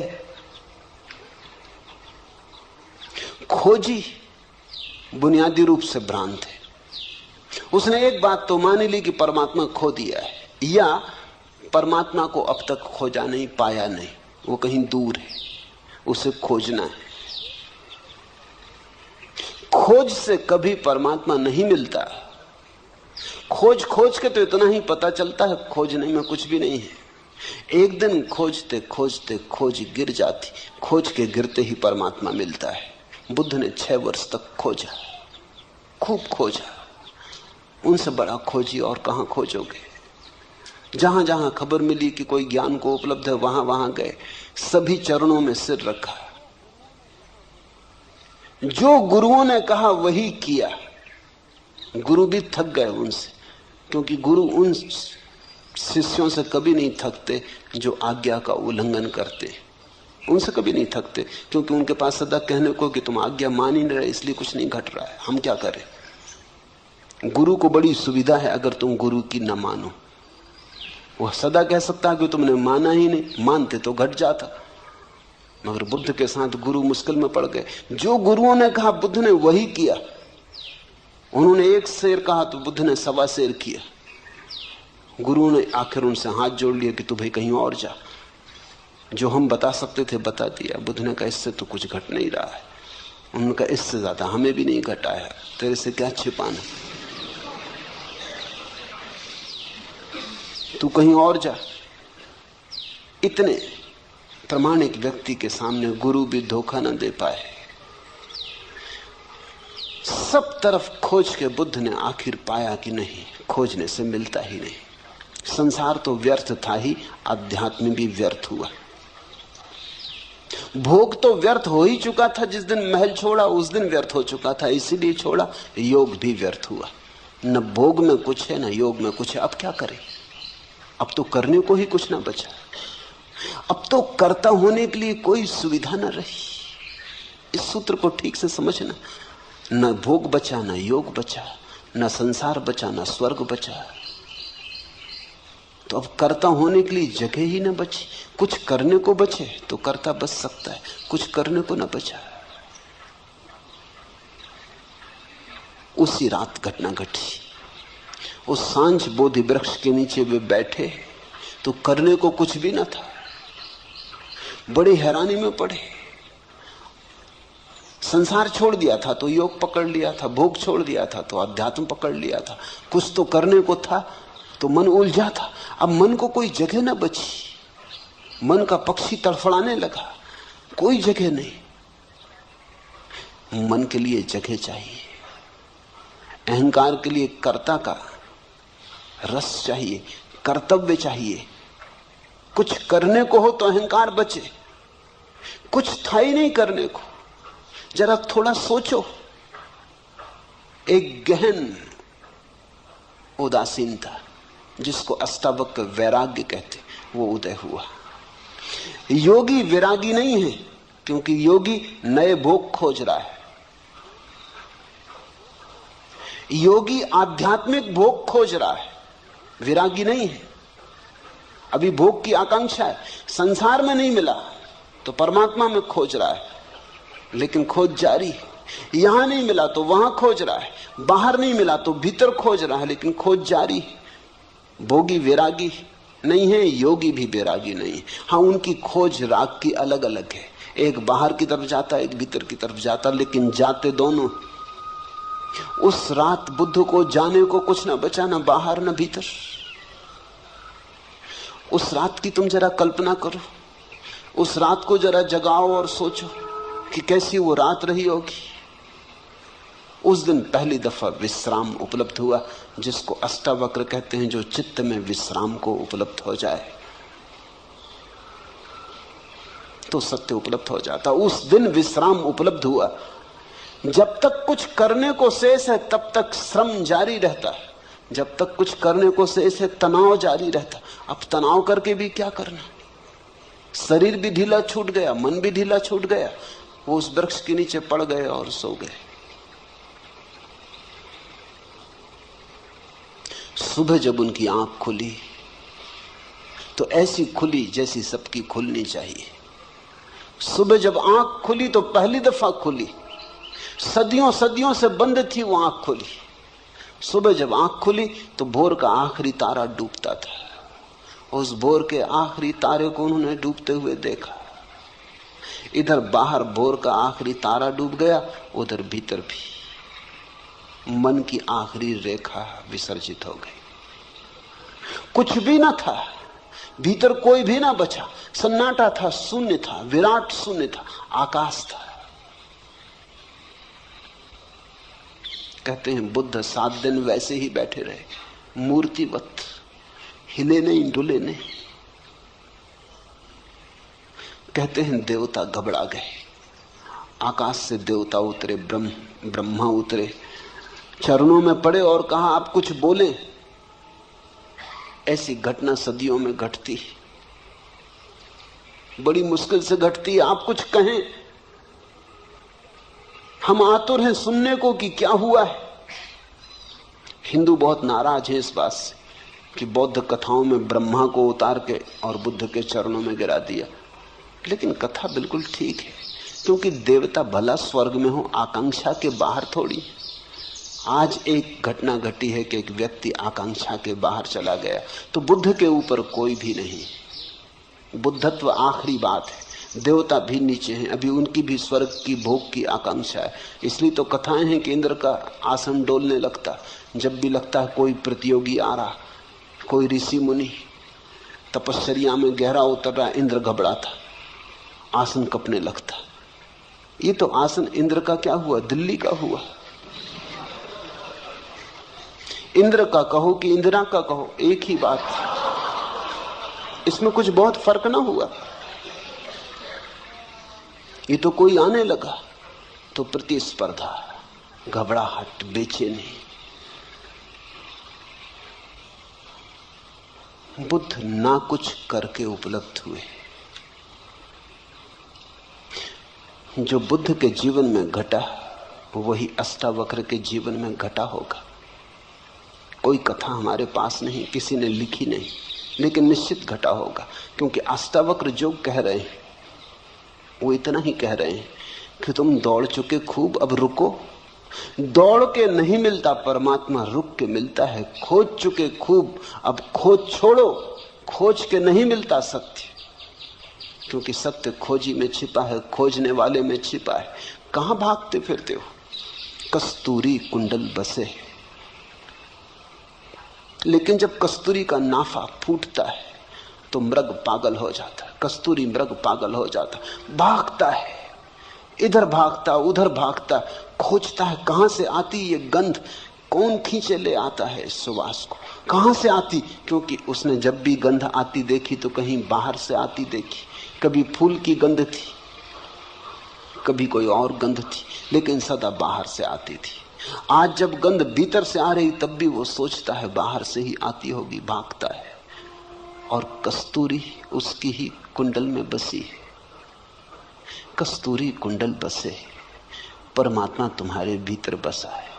तुम जब तक बाहर खोजते रहोगे योग में, भोग में, व्यर्थ।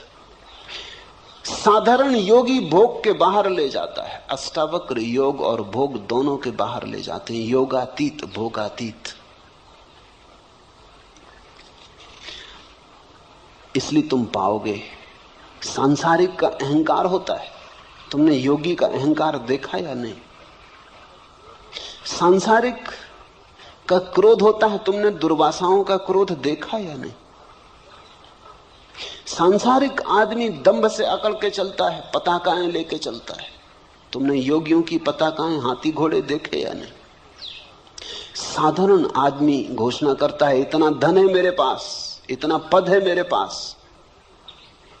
तुमने योगियों को देखा घोषणा करते कि नहीं कि इतनी सिद्धि है, इतनी रिद्धि है? लेकिन ये सारी बातें वही की वही हैं, कोई फर्क नहीं हुआ। जब तक योग योगातीत न हो जाए, जब तक व्यक्ति मैं करता हूं इस भाव से समग्रतया मुक्त न हो जाए, तब तक कुछ भी नहीं हुआ। तब तक तुमने सिर्फ रंग बदले, तब तक तुम गिरगिट हो, जैसा देखा वैसा रंग बदल लिया, लेकिन तुम नहीं बदले, रंग ही बदला। सदा से खोजियों का यह अवलोकन रहा है कि परमात्मा उपलब्धि अत्यंत दुस्साध्य घटना है। ये बात एक अर्थ में सच है। अगर तुम बहुत दौड़ के आना चाहते हो तो कोई क्या करे। अगर तुम अपने कान को उल्टे तरफ से पकड़ना चाहते हो, मजे से पकड़ो। निश्चित तुम जब उल्टी तरफ से कान को पकड़ोगे तो तुमको लगेगा कान को पकड़ना बहुत दुस्साध्य घटना है। ये तुम्हारे कारण, ये कान के कारण नहीं। अब अगर तुम सिर के बल खड़े होकर चलने की कोशिश करो और 10-5 कदम चलना भी बहुत कठिन हो जाए और तुम कहो कि चलना बहुत दुस्साध्य घटना है, तो तुम गलत भी नहीं कह रहे, तुम ठीक ही कह रहे। लेकिन सिर के बल तुम खड़े हो, जो पैर के बल चल रहे हैं उनके लिए चलने में कोई दुस्साध्य घटना नहीं। अब तुम उपवास करो, आग में तपाओ, धूनी रमाओ, नाहक शरीर को कष्ट दो, सताओ, 1000 तरह के पागलपन करो और फिर तुम कहो कि परमात्मा को पाना बड़ी दुस्साध्य घटना है, तो ठीक ही कह रहे हो। जहां तुम सहज पहुंच सकते थे वहां तुम असहज होकर पहुंच रहे हो तो दुस्साध्य मालूम होता है। तुम्हारे पहुंचने में भूल हो रही। लेकिन असाध्य को आदमी क्यों चुनता है, ये भी समझ लेना चाहिए। सिर के बल चलने का मजा क्या है जबकि तुम्हारे पास पैर है? सिर के बल चलने का एक मजा है, और वो मजा ये है, मजा है अहंकार का मजा। मुल्ला नसरुद्दीन एक झील में मछलियां मार रहा था। घड़ी दो घड़ी में देखता रहा, उसकी मछलियां पकड़ में कुछ आती नहीं, झील में मछलियां हैं भी नहीं ऐसा मालूम होता। मैंने उससे पूछा, नसरुद्दीन इस झील में मछलियां मालूम नहीं होती, तुम कब तक बैठे रहोगे? वो पास की दूसरी झील है, वहां क्यों नहीं मछलियां मारते? यहां कोई दूसरा मछुआ दिखाई भी नहीं पड़ता, वहीं सब मछुए। नसरुद्दीन ने कहा, वहां मारने से सारी क्या? अरे वहां इतनी मछलियां हैं कि मछलियों को तैरने के लिए जगह भी नहीं, वहां मारी तो क्या मारी, यहां मछली मारो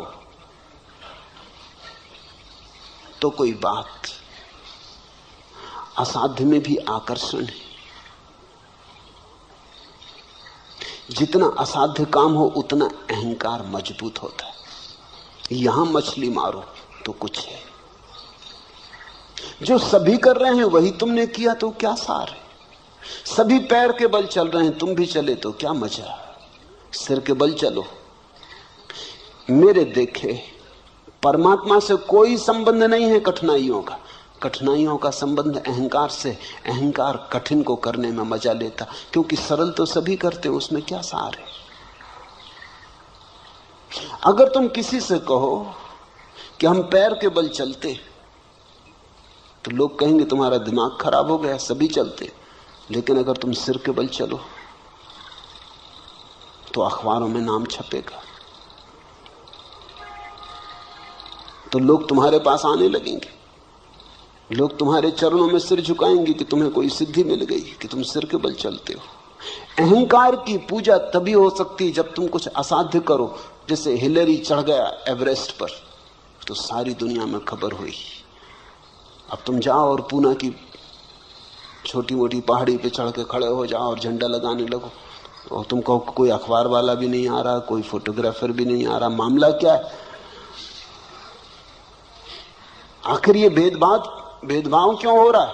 हिलेरी के साथ इतना शोरगुल मचाया, इतिहास में नाम अमर रहेगा सदा के लिए, और हमारा कुछ भी नहीं हो रहा। हम भी वही कर रहे हैं, उसने भी झंडे ही गाड़ा हुआ। लेकिन एवरेस्ट पे चढ़ना कठिन है। 50-60 साल से लोग चढ़ने की कोशिश कर रहे थे, तब एक आदमी चढ़ पाया। इसलिए धीरे धीरे वहां रास्ता बन जाएगा, बस जाने लगेगी, कभी ना कभी जाएगी। कोई सदा इतनी देर तक एवरेस्ट अपने को बचा नहीं सकता आदमी से। जब एक आदमी पहुंच गया तो सिलसिला शुरू हो गया। अभी कुछ देर पहले औरतें भी पहुंच गई, जब औरतें भी पहुंच गई तब और पहुंचने को क्या बाकी रहा? अब सब धीरे धीरे पहुंच रहे हैं। थोड़े दिन में वहां होटलें और बसें और सब पहुंच जाएंगी। फिर जाकर तुम झंडा गाड़ना, जब बस वगैरह सब चलने लगे वहां, तुम कहोगे ये वही जगह है जहां हिलेरी ने झंडा गाड़ा।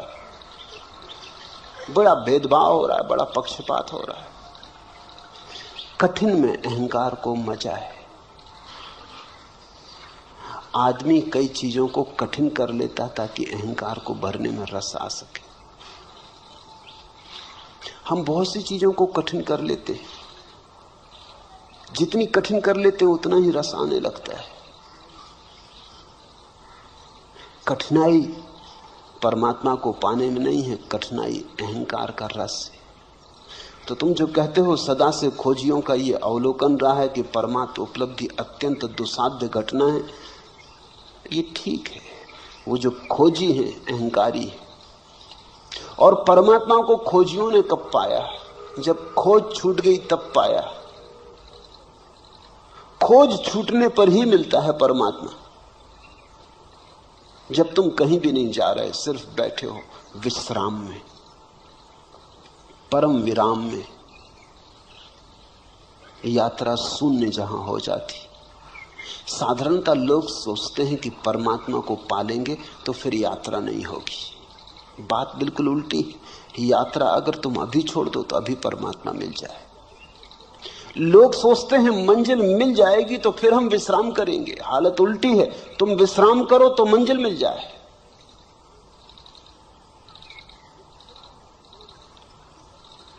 विश्राम ध्यान और समाधि का सूत्र है, श्रम अहंकार का सूत्र है। इसलिए तुम पाओगे कि जितना जिस धर्म के भीतर श्रम की व्यवस्था है साधु के लिए, उतना ही अहंकारी साधु होगा। जैनियों का साधु जितना अहंकारी, उतना हिंदुओं का नहीं। क्योंकि जैन साधु कहेगा हिंदू साधु इसमें रखे क्या, कोई भी हो जाए। जैन साधु कठिन मामला है। एक बार भोजन, अनेक अनेक उपवास, सब तरह की कठिनाइयां। फिर जैनों में भी दिगंबर और श्वेतांबरों के साधु हैं। दिगंबर साधु कहते हैं श्वेतांबरों में क्या रखा, कपड़े पहने बैठे। साधु तो दिगंबर का है, इसलिए दिगंबर साधु में तुम जैसे अहंकार को चमकता हुआ पाओगे, कहीं भी ना पाओगे। देह तो सूखी होगी, हड्डी हड्डी होगी, क्योंकि बहुत उपवास, नग्न रहना, धूप ताप सहना, लेकिन अहंकार बड़ा प्रज्वलित होगा। अकड़ उसकी वैसी जैसी हिलेरी की। हिंदुस्तान में मुश्किल से 20 दिगंबर मुनि है, श्वेतांबर मुनि तो 5-7 हजार। हिंदुओं के तो सन्यासी 50 लाख। और अगर मेरी चले तो सारी दुनिया को सन्यासी कर दो। इसलिए मेरे सन्यासी होने में तो अहंकार हो ही नहीं सकता, क्योंकि कोई मैं कह ही नहीं रहा हूं कि तुम ऐसा करो वैसा करो। ये बहुत ही सरल मामला है। तुम गेरुए कपड़े पहन लो, सन्यासी हो गए। सन्यास सरल हो तो अहंकार को मजा कहां। मेरे पास लोग आते हैं, वो कहते हैं कि सन्यास आप देते हैं तो इसके लिए कोई विशेष आयोजन करना चाहिए। विशेष आयोजन सन्यास के लिए? वो ठीक कहते हैं, क्योंकि ऐसा होता है। अगर जैन दीक्षा होती तो देखा कैसा बैंड बाजे, घोड़ा इत्यादि बजता है और सब मजा आता है और लगता है कोई बड़ी घटना घट रही, कोई सिंहासन पर चढ़ाया जा रहा। सन्यास भी सिंहासन जैसा हो गया और लोग जय जयकार करते हैं कि कोई बड़ी घटना घटी। और मैं सन्यास ऐसा चुपचाप दे देता हूं, किसी को पता नहीं चलता। पोस्ट से भी दे देता हूं, मुझे भी पता नहीं चलता कौन सज्जन है, उनको भी पता नहीं चलता। ठीक, मेरे देखे सन्यास सरल होना चाहिए। मेरे देखे परमात्मा विश्राम में मिलता है, अहंकार में नहीं। कृत्य नहीं है, खोज नहीं है, परमात्मा मिला ही हुआ। तुम जरा हल्के हो जाओ, तुम जरा शांत हो जाओ, तुम जरा रुको, अचानक तुम पाओगे वो सदा से था।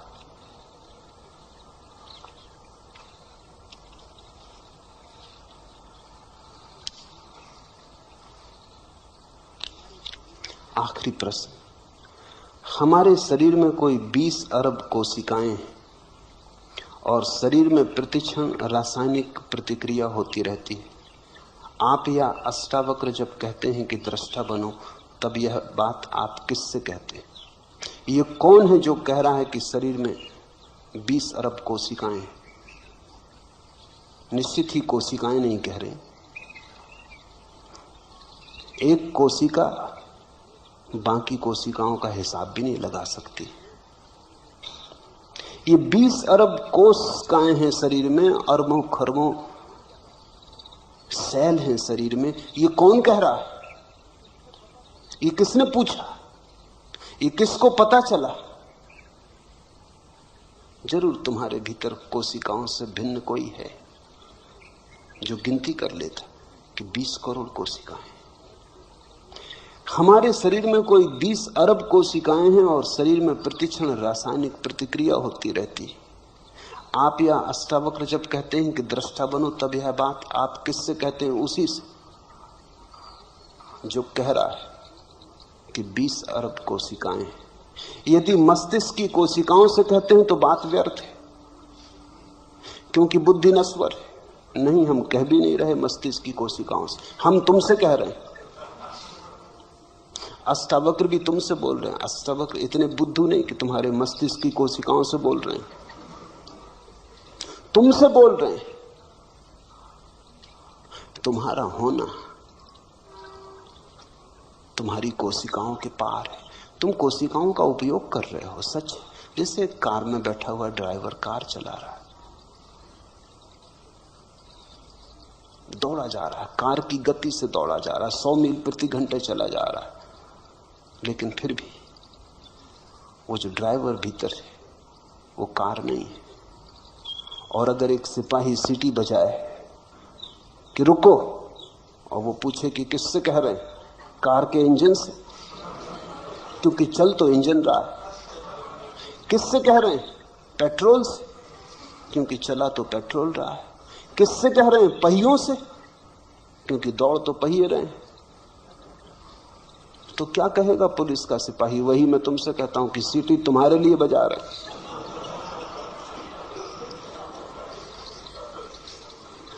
यदि आप आत्मा को जगा रहे हैं तो भी बात व्यर्थ है, क्योंकि आत्मा तो जागी ही हुई है। उसको जगाना और पहचानो कहना तो बेवकूफी, बिल्कुल ठीक बात है। आत्मा तो जागी हुई रही, उसको जगाने का कोई उपाय नहीं, और हम उसको जगा भी नहीं रहे। मामला कुछ ऐसा है कि तुम बने हुए पड़े हो, जागे हुए पड़े और आंखें बंद किए। सोए को जगाना तो बहुत आसान है, हिलाओ डुलाओ, पानी छिड़को, जागेगा। जागा हुआ अगर कोई आदमी पड़ा हो, आंखें बंद करके ढोंग करता हो सोने का, इसको कैसे जगाओ? छिड़को पानी, कोई फर्क नहीं पड़ता। हिलाओ डुलाओ, वो हिल डुल के फिर करवट लेके सो जाता है। पुकारो नाम, सुन लेता है, बोलता नहीं। ऐसी तुम्हारी हालत है। जागे हुए को जगाना कोई अर्थ नहीं रखता, लेकिन जागा हुआ सोने का बहाना कर रहा है, इसलिए जगाने की जरूरत है।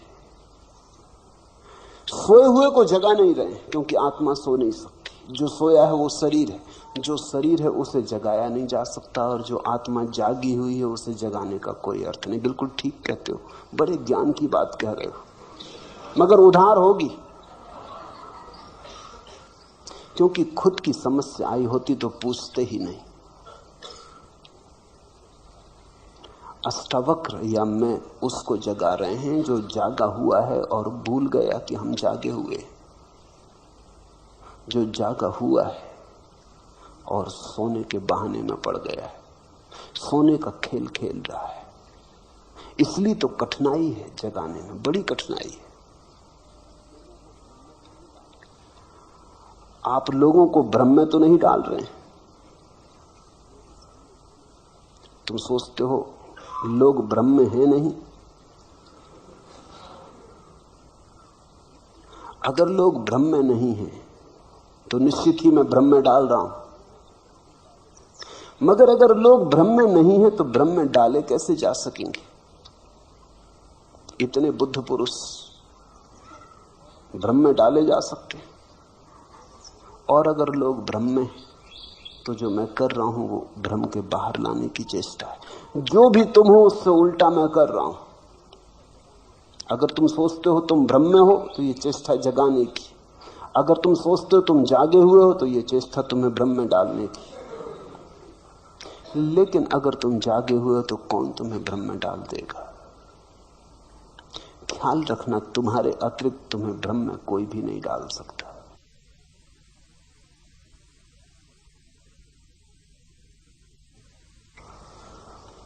और तुम्हारे अतिरिक्त तुम्हें कोई जगा भी नहीं सकता। जगाने की चेष्टा कोई कर सकता है, लेकिन जब तक तुम सहयोग न करोगे तुम जागोगे नहीं, क्योंकि ये नींद थोड़ी है कि कोई तोड़ दे। तुम बने हुए पड़े हो, तुम्हारा सहयोग जरूरी है। सहयोग का अर्थ ही शिष्यत्व है। सहयोग का अर्थ ही है कि कोई जगाने वाले के पास तुम जाते हो, तुम कहते हो मेरी पुरानी आदत हो गई अपने को धोखा देने की, जरा मुझे साथ दें, जरा मुझे सहारा दें कि इस आदत के बाहर निकाल लें।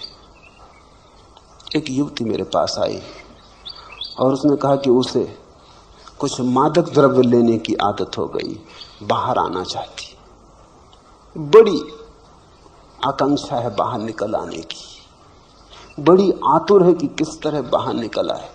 लेकिन वो जो आदत पड़ गई मादक द्रव्यों की, वो इतनी गहरी हो गई है, वो शरीर की कोशिकाओं में पहुंच गई। अगर न ले मादक द्रव्य तो ऐसी पीड़ा और बेचैनी सारे शरीर में होती कि न तो सो सकती, न उठ सकती न बैठ सकती तो लेना ही पड़ता है, और लेती है तो पीड़ा होती मन को कि ये क्या जाल हो गया। अब वो मेरे पास आई कि मुझे बाहर निकालने आपके हाथ का सहारा चाहिए। बस ऐसी ही अवस्था है। जन्मों जन्मों तक सोने के अभ्यास को तुमने बहुत गहरा कर लिया है, जागे हुए को सोने के भ्रम में डाल दिया है, सम्राट को भिखारी मान लिया, लेकिन इतने जन्मों तक माना है कि आज अपने ही अभ्यास के कारण सिर्फ सुन लेने से कुछ नहीं होता। तुम मेरी बात सुन ले सकते हो, उससे कुछ भी ना होगा, जब तक कि तुम उसे गुनो ना, जब तक कि तुम राजी ना हो जाओ। तुम्हारे अतिरिक्त तुम्हें कोई जगा ना सकेगा।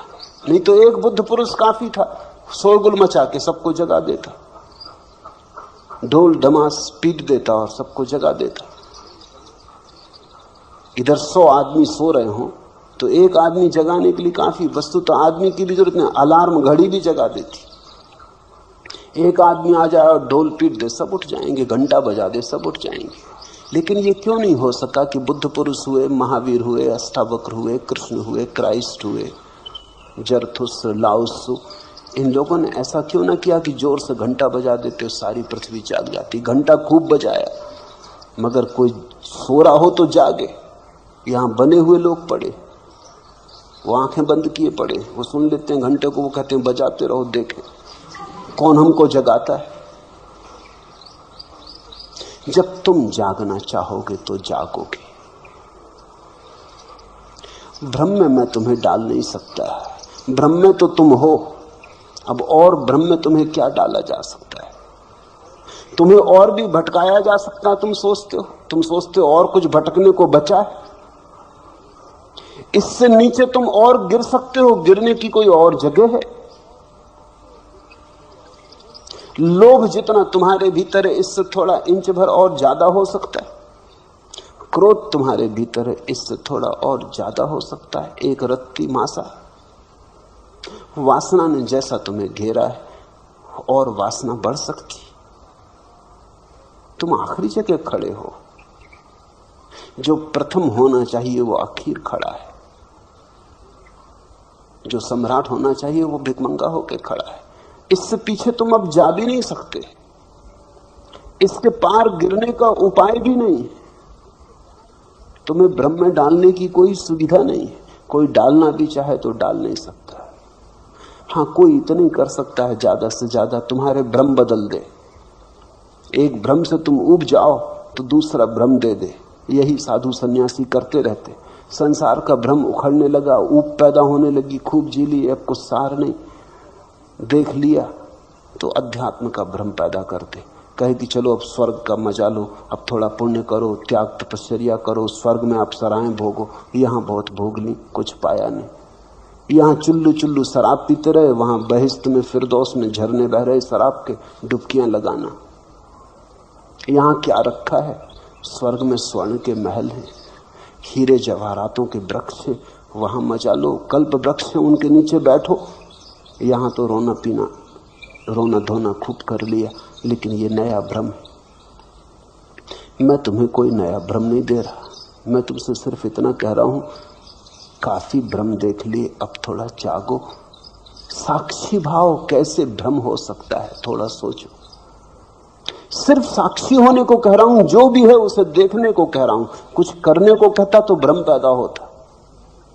तुमसे कहता है कि ये छोड़ के ये करो तो भ्रम पैदा होता। तुमसे सिर्फ इतना ही कह रहा हूं, जो भी कर रहे हो, जहां भी हो, भोगी हो, योगी हो, जो भी हो, हिंदू हो, मुसलमान हो, मस्जिद में, मंदिर में हो, जहां भी हो, जागो, जाग के देखो। जागने में कैसे भ्रम हो सकता है? जागे हुए आदमी को भ्रम की कोई संभावना नहीं रह जाती। नींद में सपने होते हैं, जागने में कैसे सपना हो सकता है? और यदि लोग सुख दुख में प्रतिक्रिया करना छोड़ दें तो वे पशु या पेड़ पौधे जैसे तो नहीं हो जाएंगे। पहली तो बात, तुमसे किसने कहा कि पशु और पेड़ पौधे तुमसे खराब हालत में? तुमने ही मान लिया। पेड़ पौधों से भी तो पूछो,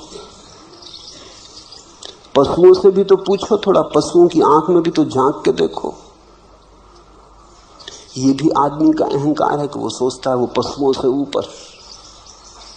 और पशुओं की इसमें कोई गवाही भी नहीं ली गई। ये भी बड़े मजे का बात है। एक तरफा निर्णय कर लिया है, अपने आप ही निर्णय कर लिया है। अगर पशुओं में भी इस तरह की किताबें लिखी जाती होंगी, शास्त्र रचे जाते होंगे, तो उनने भी लिखा होगा कि आदमी बहुत गया बीता जानवर। मैंने तो सुना है कि बंदर एक दूसरे से कहते हैं कि आदमी पतित बंदर। डार्विन कहता है कि आदमी बंदर का विकास है, लेकिन डार्विन कौन सी कसौटी? बंदरों से भी तो पूछो, दोनों पार्टियों से तो पूछ लेना चाहिए। बंदर कहते हैं आदमी पतित है, उनकी बात में समझ में आता। बंदर वृक्षों पे, तुम जमीन पे हो, पतित हो। बंदर ऊपर है, तुम नीचे हो। किसी बंदर से टक्कर लेकर तो देखो, तो शक्ति बढ़ी कि खोई? जरा एक वृक्ष से दूसरे वृक्ष पे छलांग लेकर तो देखो, हड्डी पसली टूट जाएंगी। तो कला आई कि गई, ये तुमसे किसने कह दिया? ये खुद ही मान लिया। ये बड़े मजे की बात है। आदमी की बीमारियों में एक बीमारी है कि आदमी मानता है कि वो सबसे ऊपर है। फिर पुरुषों से पूछो तो वो मानते हैं वो स्त्रियों से ऊपर। स्त्रियों से भी नहीं पूछे, स्त्रियों की इसमें कोई गवाही नहीं ली गई, इस पर कोई वोट नहीं हुआ कभी। क्योंकि पुरुषों ने शास्त्र लिखे, जो मन में था लिख लिया। और स्त्रियों को तो पढ़ने पे भी लोग रोक लगा रखी थी कि कहीं वो पढ़ भी लें तो बाधा डालेंगे, क्योंकि जो पंडित लिख रहा था उसकी पत्नी ही उसको कष्ट में डाल देती अगर पढ़ना आता हो तो पढ़ने पे बाधा लगा दी कि वेद पढ़ नहीं सकती स्त्रियां, ये नहीं कर सकती। हद कर दी पुरुषों ने। स्त्रियां मोक्ष भी नहीं जा सकती। मोक्ष जाने के पहले उनको पुरुष होना पड़ेगा, पुरुष पर्याय में आना पड़ेगा। फिर पुरुषों में भी पूछो, गोरा समझता है कि वो ऊंचा है काले से, काले से भी तो पूछो। मैंने सुना है कि अफ्रीका के जंगल में एक अंग्रेज शिकार के लिए गया और उसने अपने साथ एक निगरो को गाइड की तरह लिया।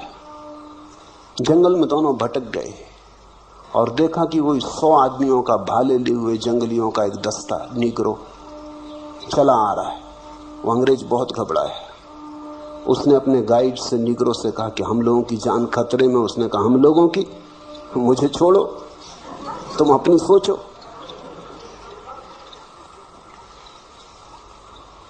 मेरी क्यों खतरे में होगी?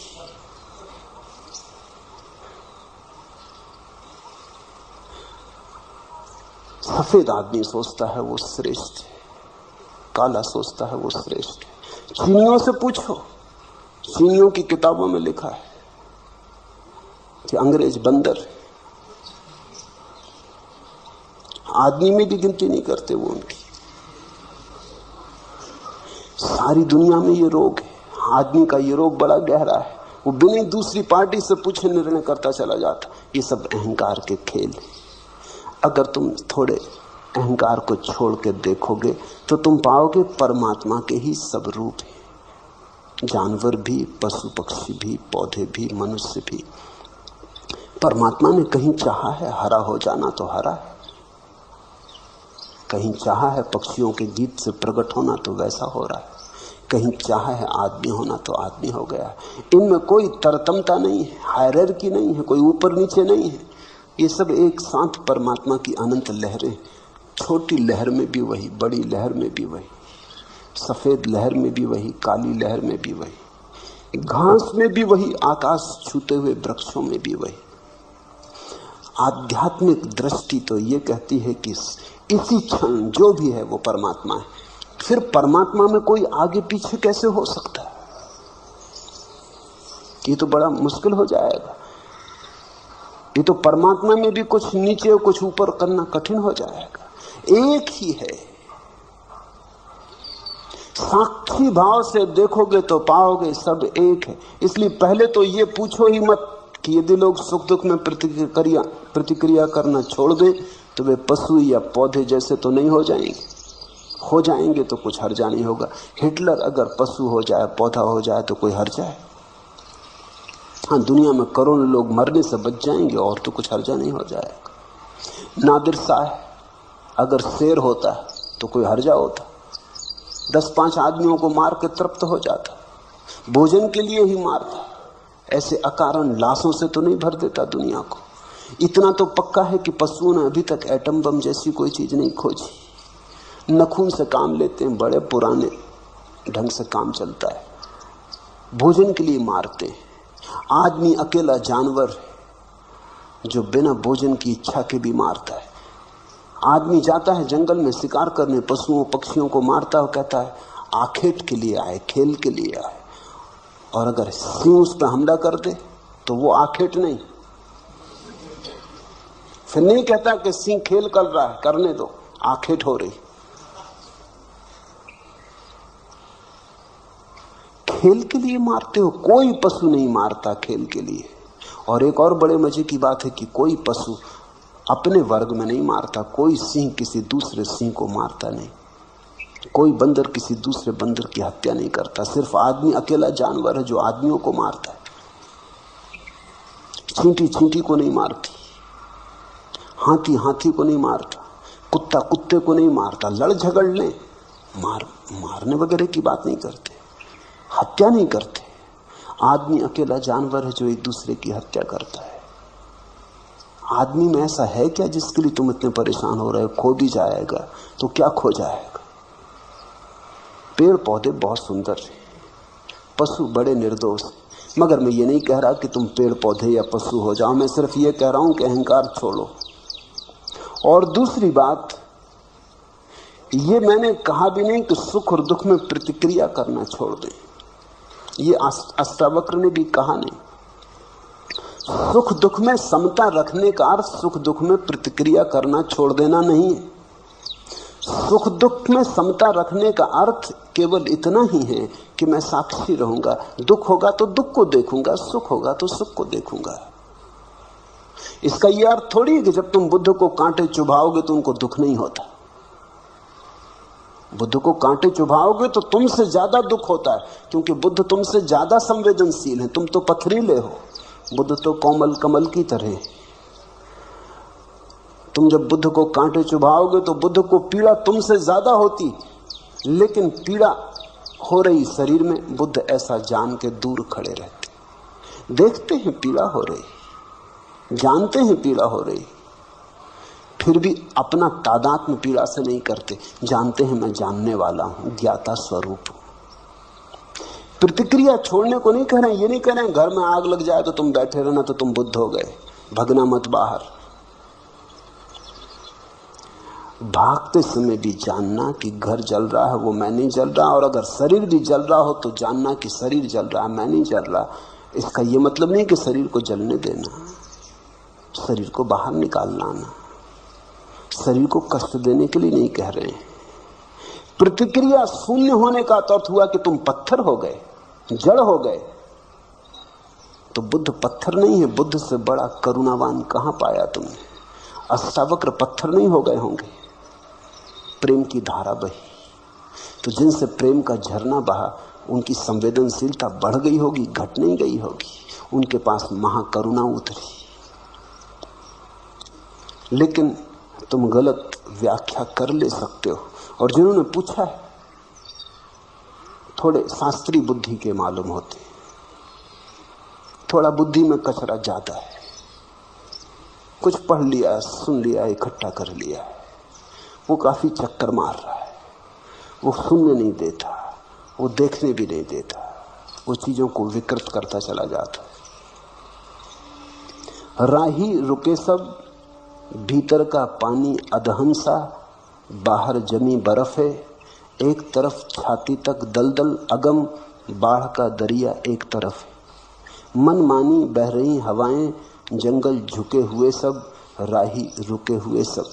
बंद द्वार, अधखुली खिड़कियां, झांक रही कुछ आंखें। सूरज के मुंह पर संध्या की काली अनगिन तीर सरीखी चुभती हुई सलाखें। अपने चेहरे के पीछे चुप, सहमे लुके हुए सब, राही रुके हुए सब। अपने चेहरे के पीछे चुप, सहमे लुके हुए सब, राही रुके हुए सब। ये जो चेहरे मुखौटे बुद्धिमानी के, पांडित्य के, शास्त्रीयता के, इनके पीछे कब तक छुपे रहोगे? ये जो विचारों की परतें हैं, इनके पीछे कब तक छुपे रहोगे? इन्हें हटाओ, भीतर शुद्ध चैतन्य को जगाओ। दृष्टा की तरह देखो, विचारक की तरह नहीं। विचारक का तो अर्थ हुआ मन की क्रिया शुरू हो गई। तो अगर अष्टावक्र को समझना हो तो चैतन्य, शुद्ध चैतन्य की तरह ही समझ पाओगे।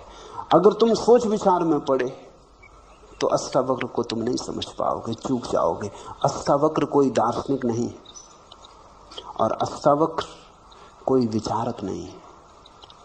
अष्टावक्र तो एक संदेश वाहक हैं, चैतन्य के साक्षी के, शुद्ध साक्षी। सिर्फ देखो, दुख को देखो, सुख हो सुख को देखो। दुख के साथ ये मत कहो कि मैं दुख हो गया, सुख के साथ ये मत कहो कि मैं सुख हो गया। दोनों को आने दो, जाने दो। रात आए तो रात देखो, दिन आए तो दिन देखो। रात में मत कहो कि मैं रात हो गया, दिन